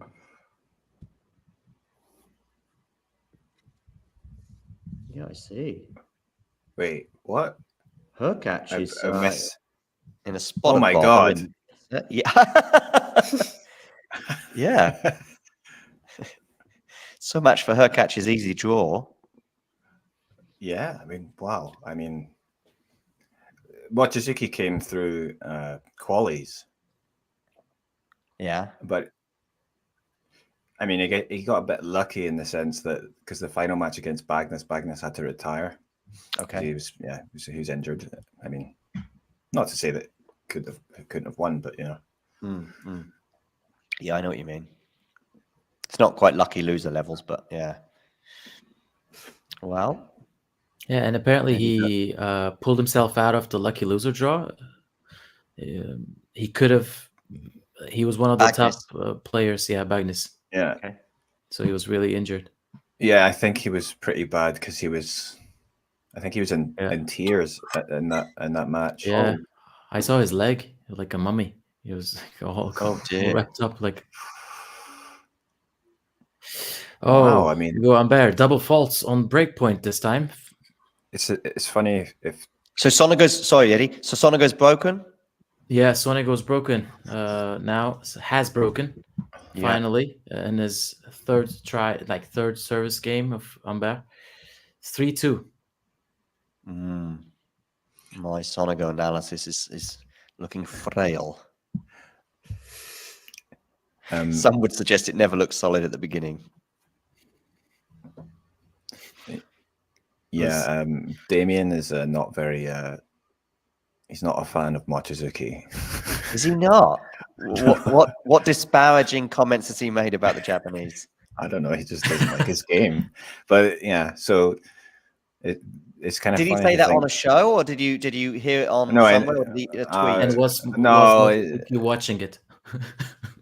It's just in a private group chat that we are in. Oh, okay. Okay, but yeah, so a private. It's group just chat, funny. Not quite so private. I mean, yeah, I know what you mean. There's certain. I'm not revealing the full details of what was said. Yeah, a lot of things are said in that. But yeah, but no, I mean, good for him if he gets the first set. I mean, it's just funny because it's against Herkach as well. The Jaime Faria comments yesterday, I was like, oh. I mean, I don't think Faria probably heard it because it suggested that he tuned in, but you don't know how long they stay for on Instagram.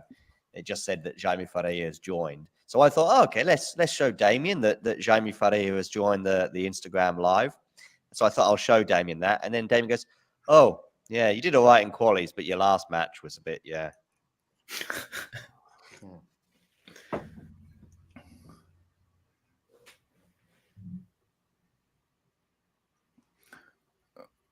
Wow, I mean, maybe Herkach will break back here, but that's still quite a bit of a shock. Oh, well, if he breaks back, then it's, yeah. No one's watching though, are they? Or no, I'm not. You mean in the stadium? Are you looking at the stadium and there's just no one there? No. I'm still got in Bronzetti Osaka one. Right. Bronzetti got one of the breaks back, by the way. Oh yeah, I was wondering. I thought Osaka might have wrapped it up by now. No. I told you Bronzetti's fighting. This might not even be done yet. Yeah, even Hurkacz's family are watching a different match.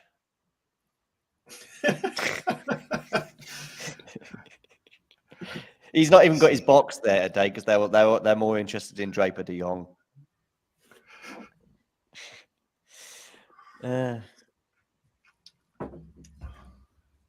Hurkacz, eh? It's been a. I wonder if he can do something in a slam. Yeah, but not the French. Not the French, but I mean, it's Wimbledon, really, isn't it? It's Wimbledon, and that's where it maybe a nice draw.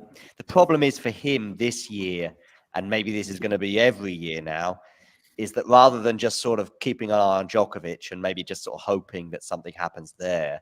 I mean, by the way, he certainly could have gone 5 sets with Novak last year, but the problem is now if you're not just keeping an eye on Djokovic, you're now keeping an eye on at least 2 others, So yeah, it's funny because you look at someone like Chapo, for example. Oh dear, that's a horrible forehand from Osaka that's just been dumped into the net. So we're at 4-3. Still a breakup though for Naomi. Yeah, it's funny because Chapo obviously still super young, but you just wonder that year he got to the semis, maybe that was it. And yet the day he loses that match to Novak, you're thinking this is going to be a regular guy at Wimbledon going deep and he's going to win a Wimbledon title one day, blah, blah, blah, blah, blah, blah. Yeah, we've got some set points, though, for Mochizuki, Damien's favourite. Mochizuki's he's taken it. He's taken it. I think he's taken it over the tie-break serve bot king Hurkacz. He's going to at least have to go 4. Yeah, Jake. Yeah, he is a Wimbledon junior champion. That's right, Mochizuki. Mochizuki. Yeah, 2019. Okay, but yeah, it's like, I mean, like, there's a lot of like sort of junior champions. Yeah, these Asian, but a lot of like these Asian players are like underpowered guys. They do so well at juniors, and then they step up to the professionals, and then they, it's like a different level, right? So, but yeah, Mochizuki is one of them. I think it was only Wimbledon. I'm not sure if he won another major, but yeah. It's funny though, these junior champions are not converting it. I mean, Liam Brody made a final, I think. So many, but sorry, that's just a random one just bring up. But there's so many players that sort of junior champion. Yeah. And I mean, I know we've all got those images of Federer being a junior champion and all the rest of it, but there's so many that just never kick on.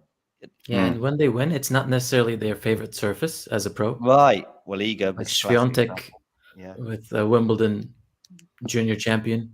Tommy Paul, Roland Garros junior champion.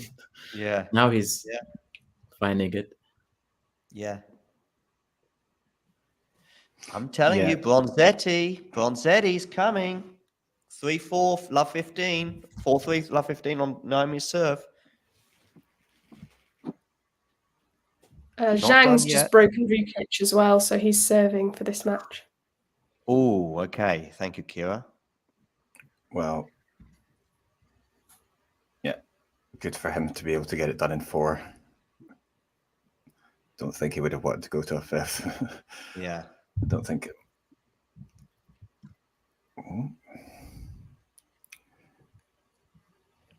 Rublev looking a little bit anxious to get this one done in 4.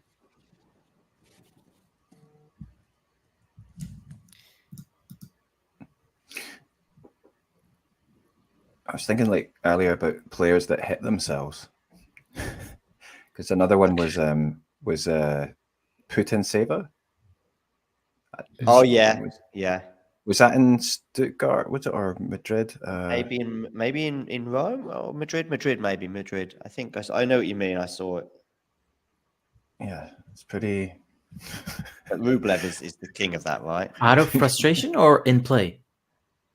Out of frustration, yeah. Just like, but it was like leaving visible marks on her legs and stuff. So it was like pretty extreme. I just remember Yuzhny hitting his head.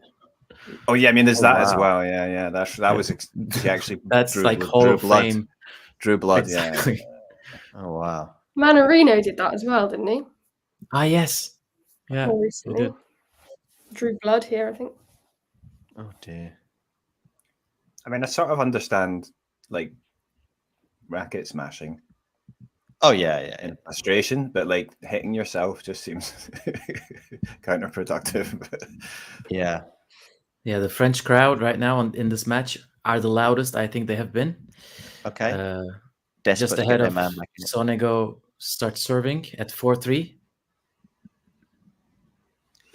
Osaka was 15-30 on her serve and just got a very minute call in her favor, which means we're at 30 all. But another good first serve there from Naomi. Should win the point, but she doesn't win it yet. She should have won the point by now already because she had a kind of a smash there. But now we're into the rally, although I think Naomi's just on top of this rally, maybe. She's hitting the ball harder anyway and accurately, but not there. And it's 30-40. And we've got a break point for Bronzetti. I told you. She's fighting. I don't know why I keep saying I told you, because no one was disagreeing with me. I'm just creating a fight that doesn't even exist. It's still accurate. You told us. Yeah, I told you. Tell us. I'm saying it with a sort of you were disagreeing with me vibe, even though you were all watching Per Catch and various other matches. Well, might Osaka feel the pressure here? I feel Novak does that, by the way, a lot. Djokovic, of course, where he sort of creates a fight. I don't think he'll find someone in the crowd that he gets annoyed with sometimes, and I don't even notice them. I remember being at the French Open and just the final against Tsitsipas in 2021. He just turned around and I don't know what he heard, and it was almost like he was looking for someone to sort of, you want to have a fight? And Naomi goes long with a forehand, and it's 4 games all. There we go. 4 games in a row now for the Italian. Well, indeed. And Daniel's fighting here. That was quite a good rally that he won there. Jake, I think, is suggesting it would be interesting to see Osaka against Iga. Well, hold your horses, Jake. Hold your horses. Sonego with another love hold. There was a crazy half volley pickup in the last point, as he does. But 3 of the first points were unreturned serves. Zhang is trying to serve it out, Kira, right? But it's the first point hasn't gone his way. Yeah, it's 15 all now. Vukic has had a really lengthy medical timeout just before this. Having some work on the sort of thigh, but it looked really like he was in a lot of pain when the sort of physio was working on it. But he looks pretty good now, but Zhang 30-15. Naomi's cutting a very frustrated figure, as you'd imagine. 30 love, Bronzetti. She's dumped another forehand long.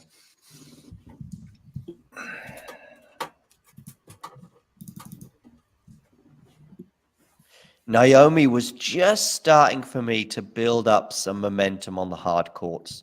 Just getting some nice wins. I think the loss to Mertens was a little tough in Indian Wells, I think it was. But she just needed another couple more months of hard courts.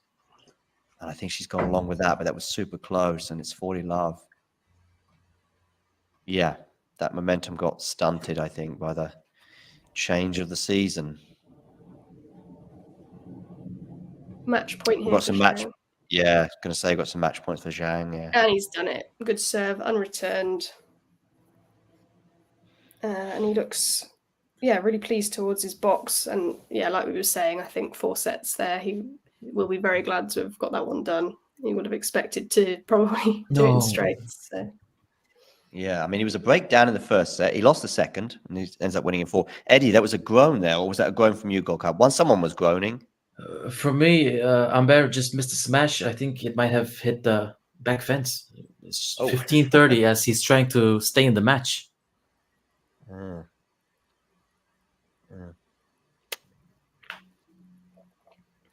The old fence hitting smash. We've all been there, but we're not professionals.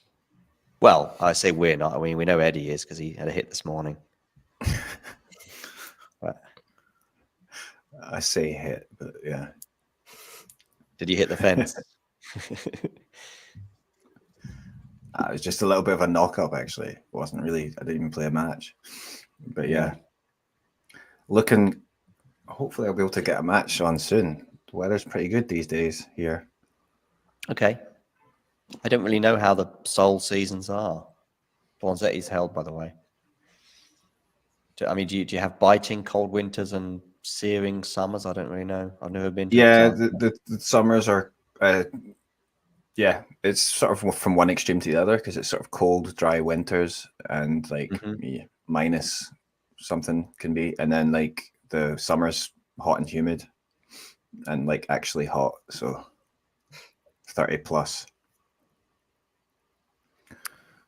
Yeah, I've never been. We got a match point for Sonego here.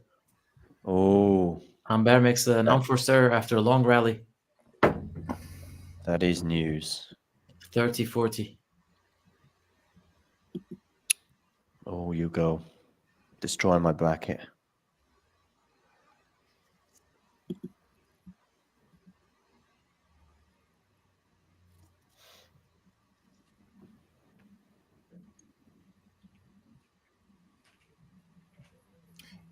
Yeah, so it's Zhang against Sonego will be a second round match. He's done it, right, Gokar? Oh, yes, exactly. Backhand hits the tape. Ah. Yeah, Sonego's happy. That smash. That smash, you never know. Makes the smash, wins that game, hands over the pressure to Sonego. Do we think that either of these players, Zhang or Sonego, could cause any trouble for Tsitsipas? Because that's who they would play. Okay, probably. No. No, sorry. And then that's also partly because, listen, Tsitsipas has got Alcaraz potentially in the quarters, and I really don't like that matchup for Steph at all. No.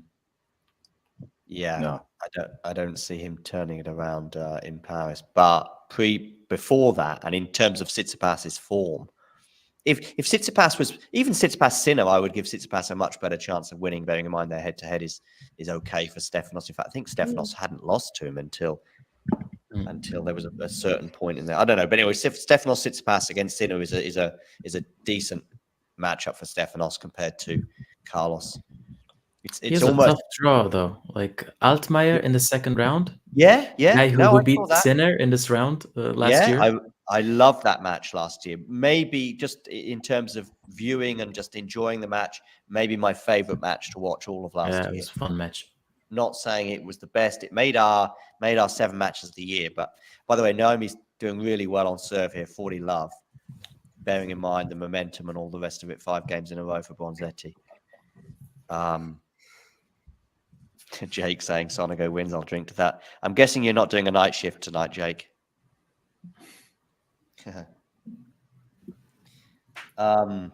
Yeah, I remember that match with a lot of fondness. But yeah, so no, I saw that. I thought, okay, that's intriguing. But I just think Stefanos is playing.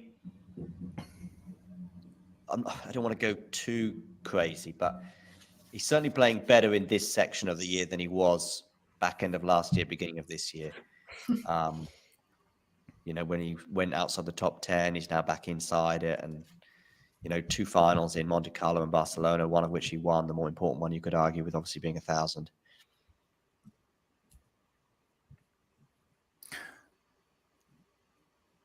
Five all Bronzetti Osaka. So Sonego Humbert is done. Rublev Daniel. I want to see that one out, and I want to see Osaka Bronzetti out. I'm just saying, is there any others on the women's side that are sort of coming towards the end? Just a second. Yeah, Sonego just said he's very happy for his performance. He's sorry for Hugo. He's a French guy. He's a nice guy, he said. Okay. I think he just meant he didn't want to be the home crowd player. Yeah, home player. He's not doing. He's not going to rile the crowd. Yeah. Sonego's good friends with Sinner, isn't he? Yeah. They play doubles a lot, I think. Yeah, they played doubles at Davis Cup, I think, didn't they? I think they were in the doubles pairing that beat Novak and Kecmanovic, I think, in the decisive match. By the way, if Sonego. any of you want to join me and watch Bronzetti Osaka to its conclusion, you're more than welcome, because it is obviously very intriguing right now at 5-all. Yeah, I'm kind of hoping. Yeah, maybe I'll switch over, but I'm on Rublev. Yeah, sure. Whichever you can either join me or stay with Rublev. But Rublev does feel like he's going to win that in 4. But they're on serve, mind you, and he's love 15 down. I see. Yeah, Daniel's still giving it a good go. So I think we'll stay live until Rublev, Daniel, and Bronzetti Osaka finish. So that could be 5 for Rublev, Daniel, or could be 4, of course. Guys, I'm gonna need to jump off. Gokal, thank you very much for joining us today. Thank you. Right. I'll talk to you later. See you later. Thanks. See you Definitely, later. yeah. Cheers, Gokal. And then there were 3. And there were 3. Oh, by the way, both of you can stay and leave whenever you want. But of course, it might only be another 5 or 10 minutes, depending on how Rublev gets on. And obviously, this match we at least know is going to be over pretty soon between Bronzetti and Osaka.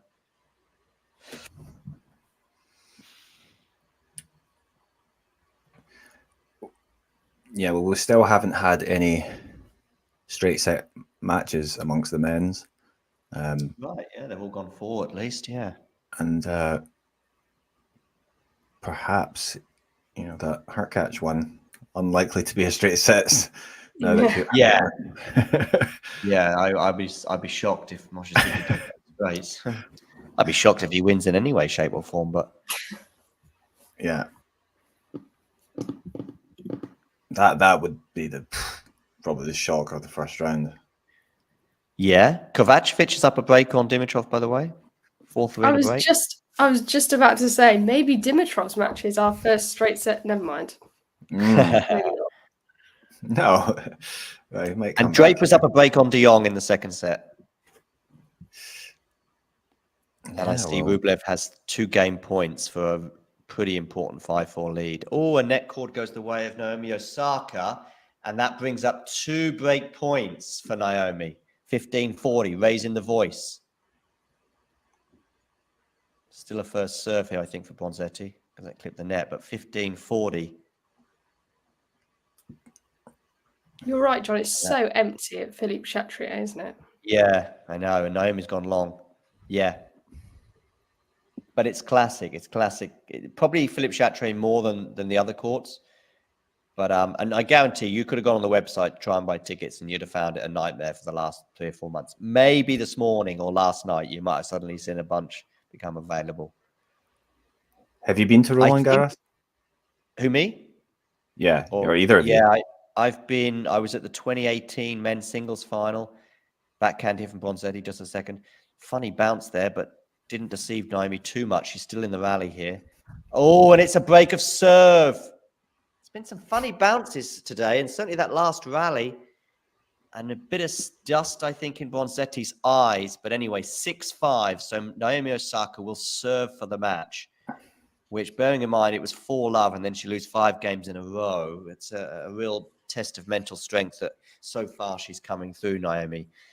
Yeah, I've been to, oh, look at that wind. I see where the dust is coming from, and that may have contributed to the funny bounces as well I was talking about. Yeah, you can see that, and I just wonder if that had an effect on that point. As soon as that ball went into the net, Bronzetti's going straight to her eyes, and oh dear. It was a moment as well. It wasn't like the wind was blowing throughout the point. It was just the last couple of shots, and the wind was just getting up and up and up, and then suddenly it had sort of Federer, Nadal vibes from that French Open semi-final in 2019, which, by the way, is one of the years I was at the French Open. I was there for the 2018 men's singles final between Nadal and Thiem. The not so good final. I mean, I think the second one they had in 2019 was a great final. I know it was 4 sets. It wasn't drama. But for 2 and a bit sets, it was on a knife edge, that final. And Thiem played much better that year than he did the year before.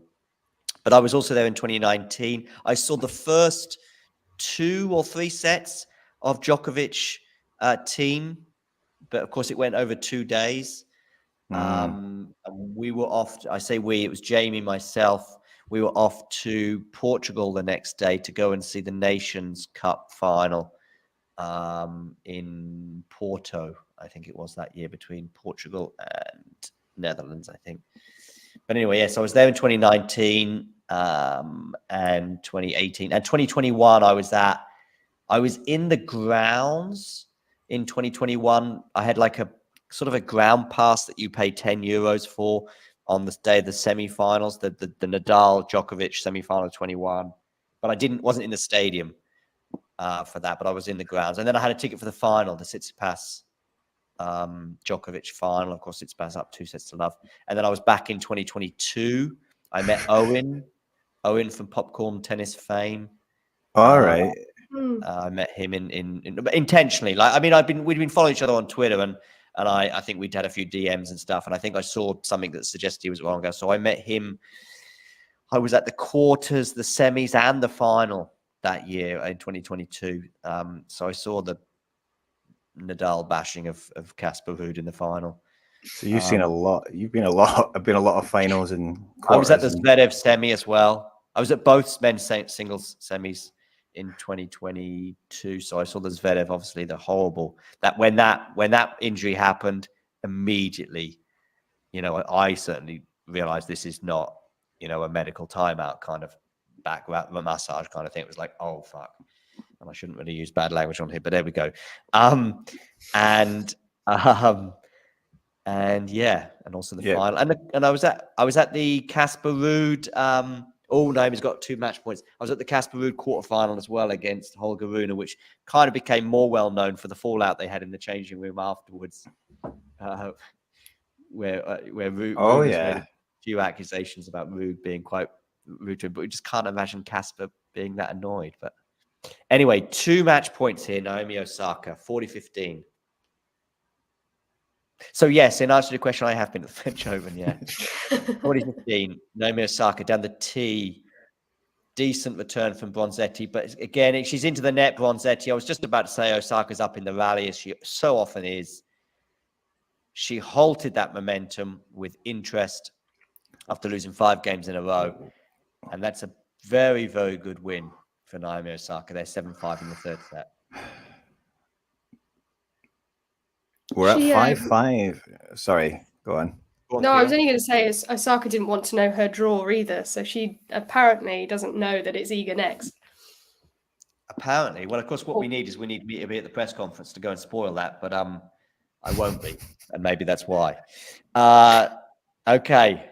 How did you find that out? Or did she say it in a press conference herself then, Naomi? Or yeah, so they started a question where they were like, "Oh, I know some people don't want to see the draw, and she said, "Don't tell me anything." Okay. So she interrupted him.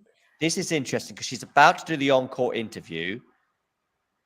I don't think they will. They shouldn't ask because Iga's not won her match yet, so they probably exactly. They might not be Iga. I don't want to, say that, but she doesn't know that it could be Iga. Is what I'm saying. We can assume. We're allowed to assume, but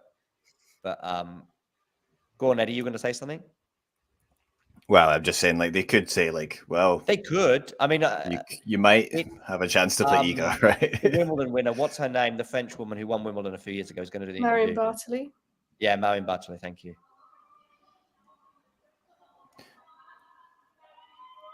Yeah, welcome back. Yeah, when was the last time she played it? She not played it for a few years.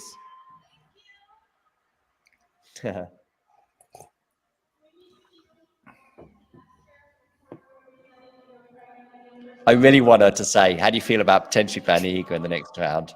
Maybe she knows by now. Yeah, you'd have thought. How could she not know? I know, exactly. I always think that.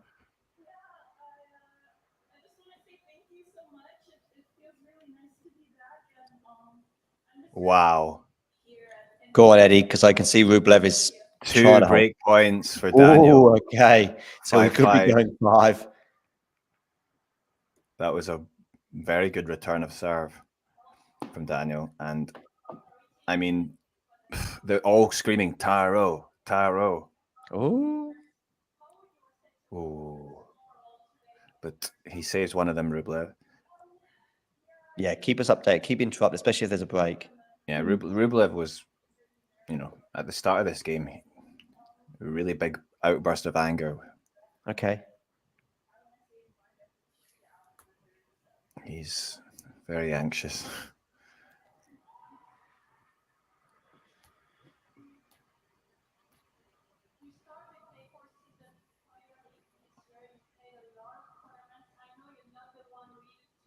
Oh, that was beautifully saved, though, from Rublev. Big forehand cross court right onto the line. No chance for... Having saved those break points, you feel like if it does now go to a tie break, Rublev, that might help a bit.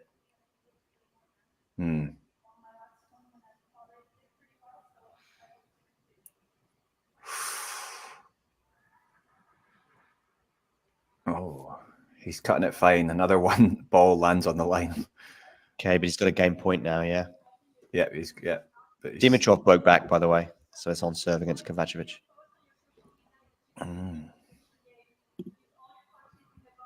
Rublev holds on. Okay. So we'll get at least a tie break. He'll get at least a tie break, yeah.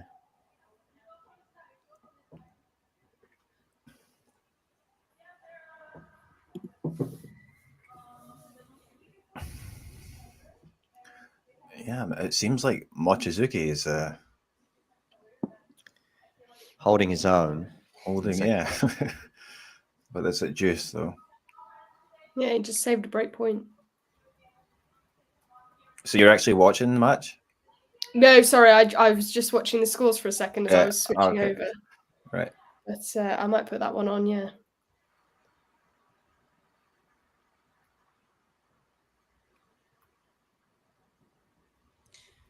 I'm not a fan of too many colors on a shoe or even anything really. I like, 3 is the most really. I go. The reason I mention it is because they're just showing Naomi Osaki's shoes, and they're sort of both. I think they're sort of odd colored as well and multicolored. Yeah, not for me. Zhang had my favorite kit of the day so far, by far. Okay. Very nice, sort of pink and cream. It's great. I always think that Nike look after Rafa a lot more than they look after some of their other players. Like I look at Rafa's outfits and I go, yeah, that's pretty cool. Not always, but often I go, yeah, that's a pretty cool outfit. And then I look at what they're giving Lorenzo Musetti or even Yannick, and I'm going, what? Did they just put all their designers into one basket and then go, yeah, Yannick, you'll just get the leftovers?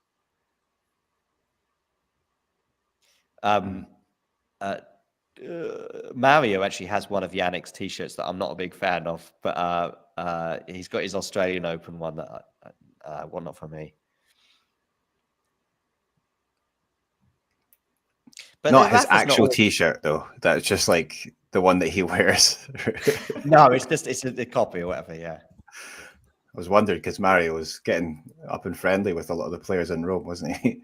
Yeah, true. Yeah. So you said Mochizuki saved a break point, right? He did, and then he's just saved another one, and now he's facing another one. Okay. Oh. I'm going to try and catch Rublev Daniel before it finishes, which who knows? Oh, it seems her catch is just broken. Oh, her catch has broken. Yes, I see. Yeah. Just now, wayward backhand from Mochizuki.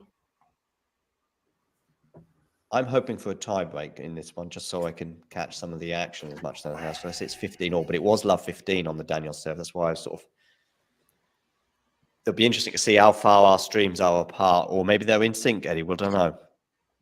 By the way, feel free as well, Kira, to join us for this, as this is basically we're waiting for Rublev Daniel to finish, and then we'll end the stream.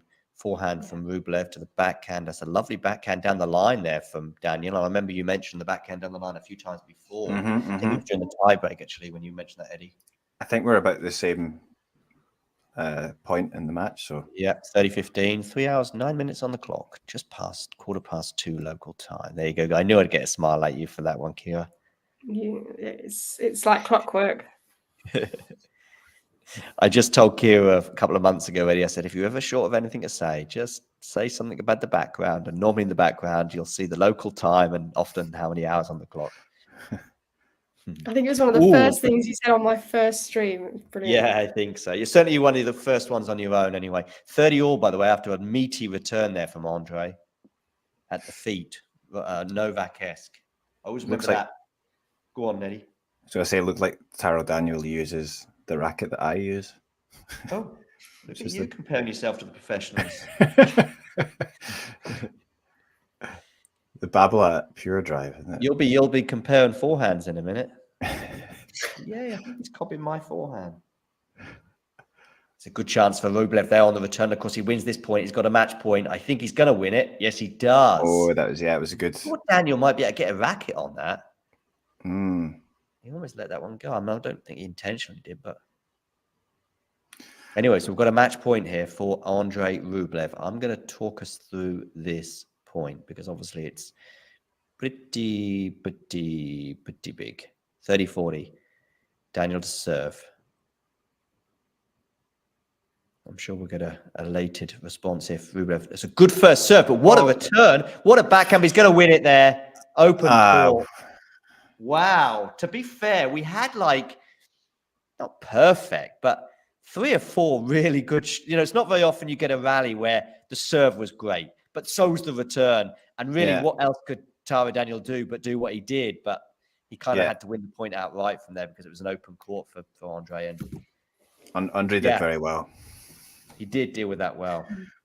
He did. And that's what you expect from a top seed or, top 6. But I almost feel as well that if Andre, even if he wins it in 5, you're almost going, this doesn't look good for Andre. Does that make sense? Whereas him doing it in 4, we sort of just move on and go, yeah, good win.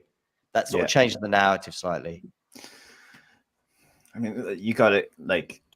Players raise their game out a lot of the time, and Daniel was playing well, but he got through, and rackets were not smashed as well, so that's always a good sign. Racket survived. All right, let's have a quick, brief summary of what we've seen so far and the matches that have occurred. I'll begin with while you can sort of gather your Tomljanovic thoughts, Kira. I'll begin with Osaka against Bronzetti. Osaka just running away with that first set. And if you'd have said to me, this is going to go 7-5 in the third after the first set, I would not have believed you because she was so far. It was a 6-1 scoreline that told its story, really, in a way. Not always scorelines do. But that 6-1 first set was fully deserved for Naomi. Second set was super tight, and I still thought Osaka was going to win this in straights. But then Bronzetti, maybe a bit harshly, I might be saying, sort of snatched it, if you like. Opportunistic at 5-4, then snatching that second set. But then third set, and it was back to what we saw in the first set with Osaka just overpowering Bronzetti. And it was obviously on Naomi's racket, and she takes a 4-love lead. And then the Bronzetti fight, as I started to talk up, started to come to the fore, and she was just fighting and managed to win 5 games in a row. And suddenly, now Naomi, of course, has got this unbelievable, mental hurdle to overcome. Normally, if it's just on serve in that third set, I think she even said in her on-court interview that she felt down in the third set in a way, because even though it was on serve at 5-4, she's obviously serving at stay in the match. Probably the most important game of the match was that 4-5 game where she just served big and served well, holding serve, and then ultimately breaking in the next game and ultimately seeing it out 7-5. So that is the story of the Osaka Bronzetti match, which was a 3-set win for the Japanese. So she goes through, but don't tell her she's potentially playing Iga Swiatek next because she doesn't want to know. And Kira, obviously, you saw Yastremska win in 3 sets over Ayla Tomljanovic. Yeah, Tomljanovic looking, I think, really quite strong in the first set. Against Yastremska, who wasn't playing badly at that point by any means. And she had multiple breakpoint chances in the second set, Tomljanovic. And I think if she had taken those, it could have looked very different, but she was unable to take those. A lot of that felt like it was through her own error rather than through Yastremska saving them. And then Yastremska's own break sort of came out of nowhere. And she took it and ran with it from there. Did really well. I thought raised her level significantly in that third set. Tomljanovic looking a lot more lost. But I think, Tomljanovic, as we talked about, a long sort of difficulty with injuries. And even though it's a first round loss for her, she was drawn against a seed. She played well. And I think it was a decent sort of comeback for her. And Yastremska can take some confidence from her comeback into the next round. Cool, yes. Xi Jinping is through in 4 sets over Vukic. Although I must say I didn't see any of that. We've just seen, of course, Andrei Rublev also winning 4 sets. Here over Taro Daniel. 4 sets might surprise some people, but Taro did really well to make a match of it, at least. Any post-match thoughts from you, Eddie? Yeah, I mean, Rublev started off well, 6-2, more or less reflected the level of the players in that first set, and in the second set, Daniel definitely raised his game, and he really fought well. A bit frustrating for Rublev because he did have a number of break points that he couldn't take but it eventually went to a tie break, and Taro Daniel played a really good tie break. Those backhands down the line, doing the work there. He played well in those big moments. And then Rublev maybe, but he stepped up in that third set and was able to get the break fairly early on. And so that we finished that 1-6-3. Yeah, I feel like Rublev maybe be hoping to get through in straight sets, but still not a bad match at all because I felt like Daniel played really well. And then, in that final set again, Daniel was just hanging in there.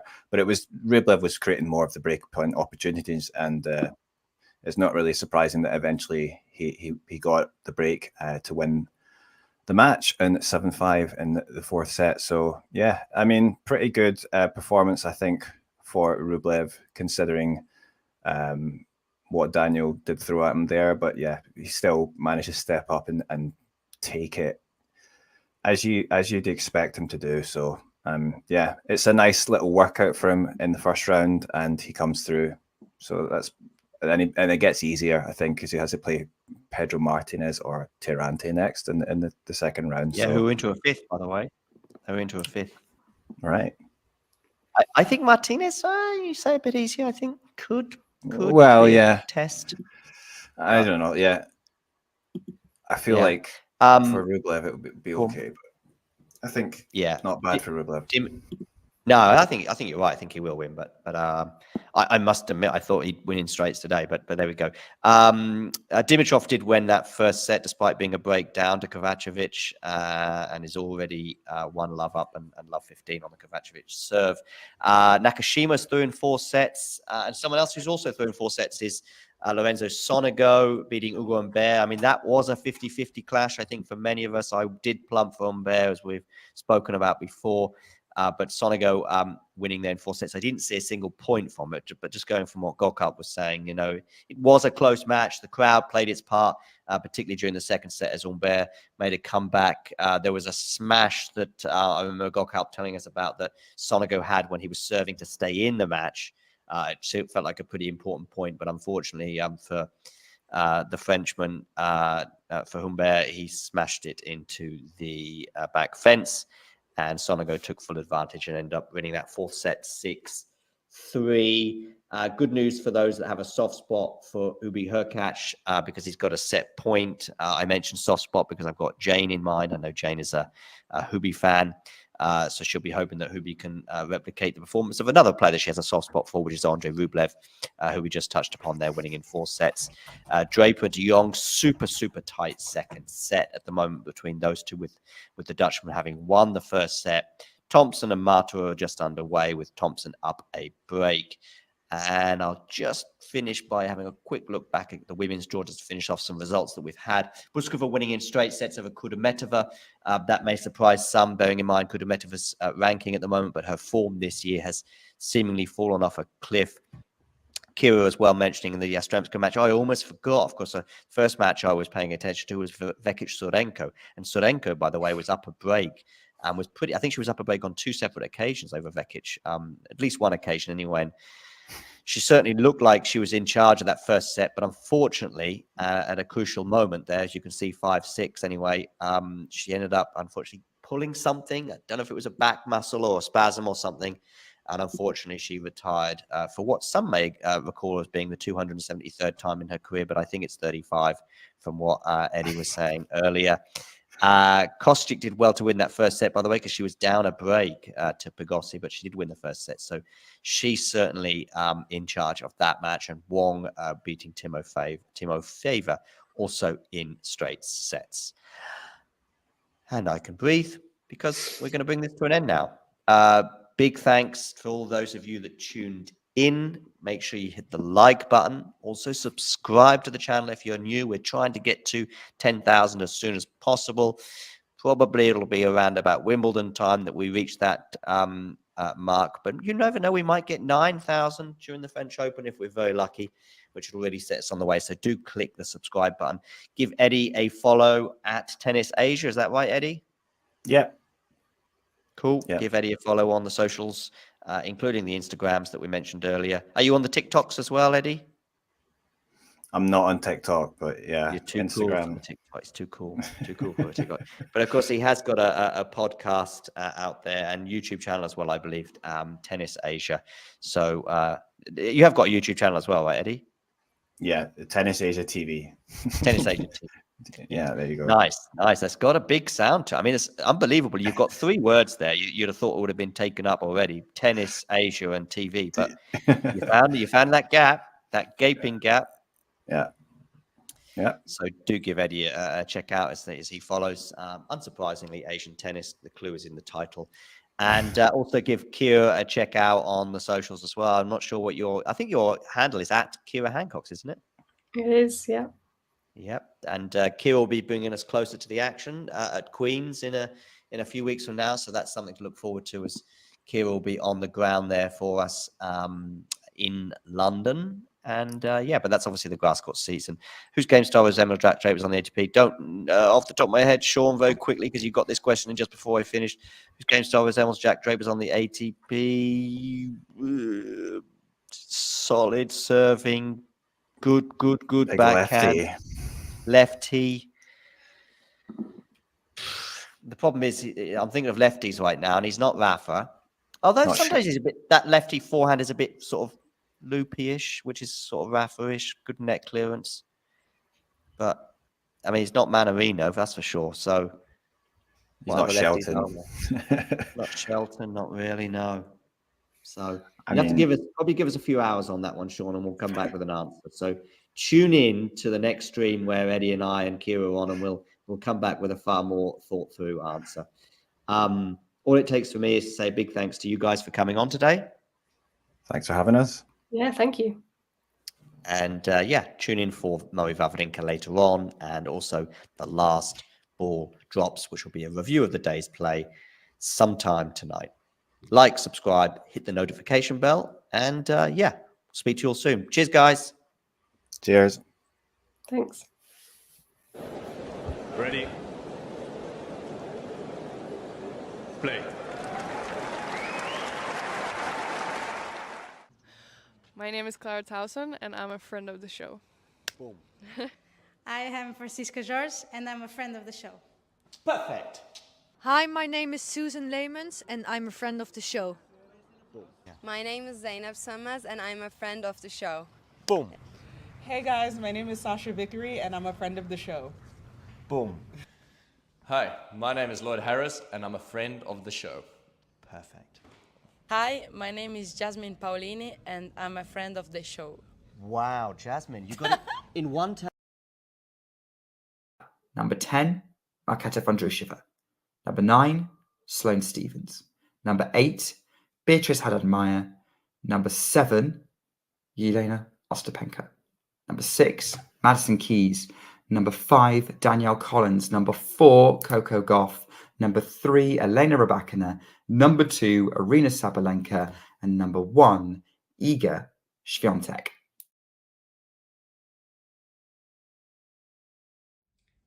If you enjoyed this video, make sure you hit that like button. Don't forget to subscribe and click that notification bell so you don't miss out on all things tennis.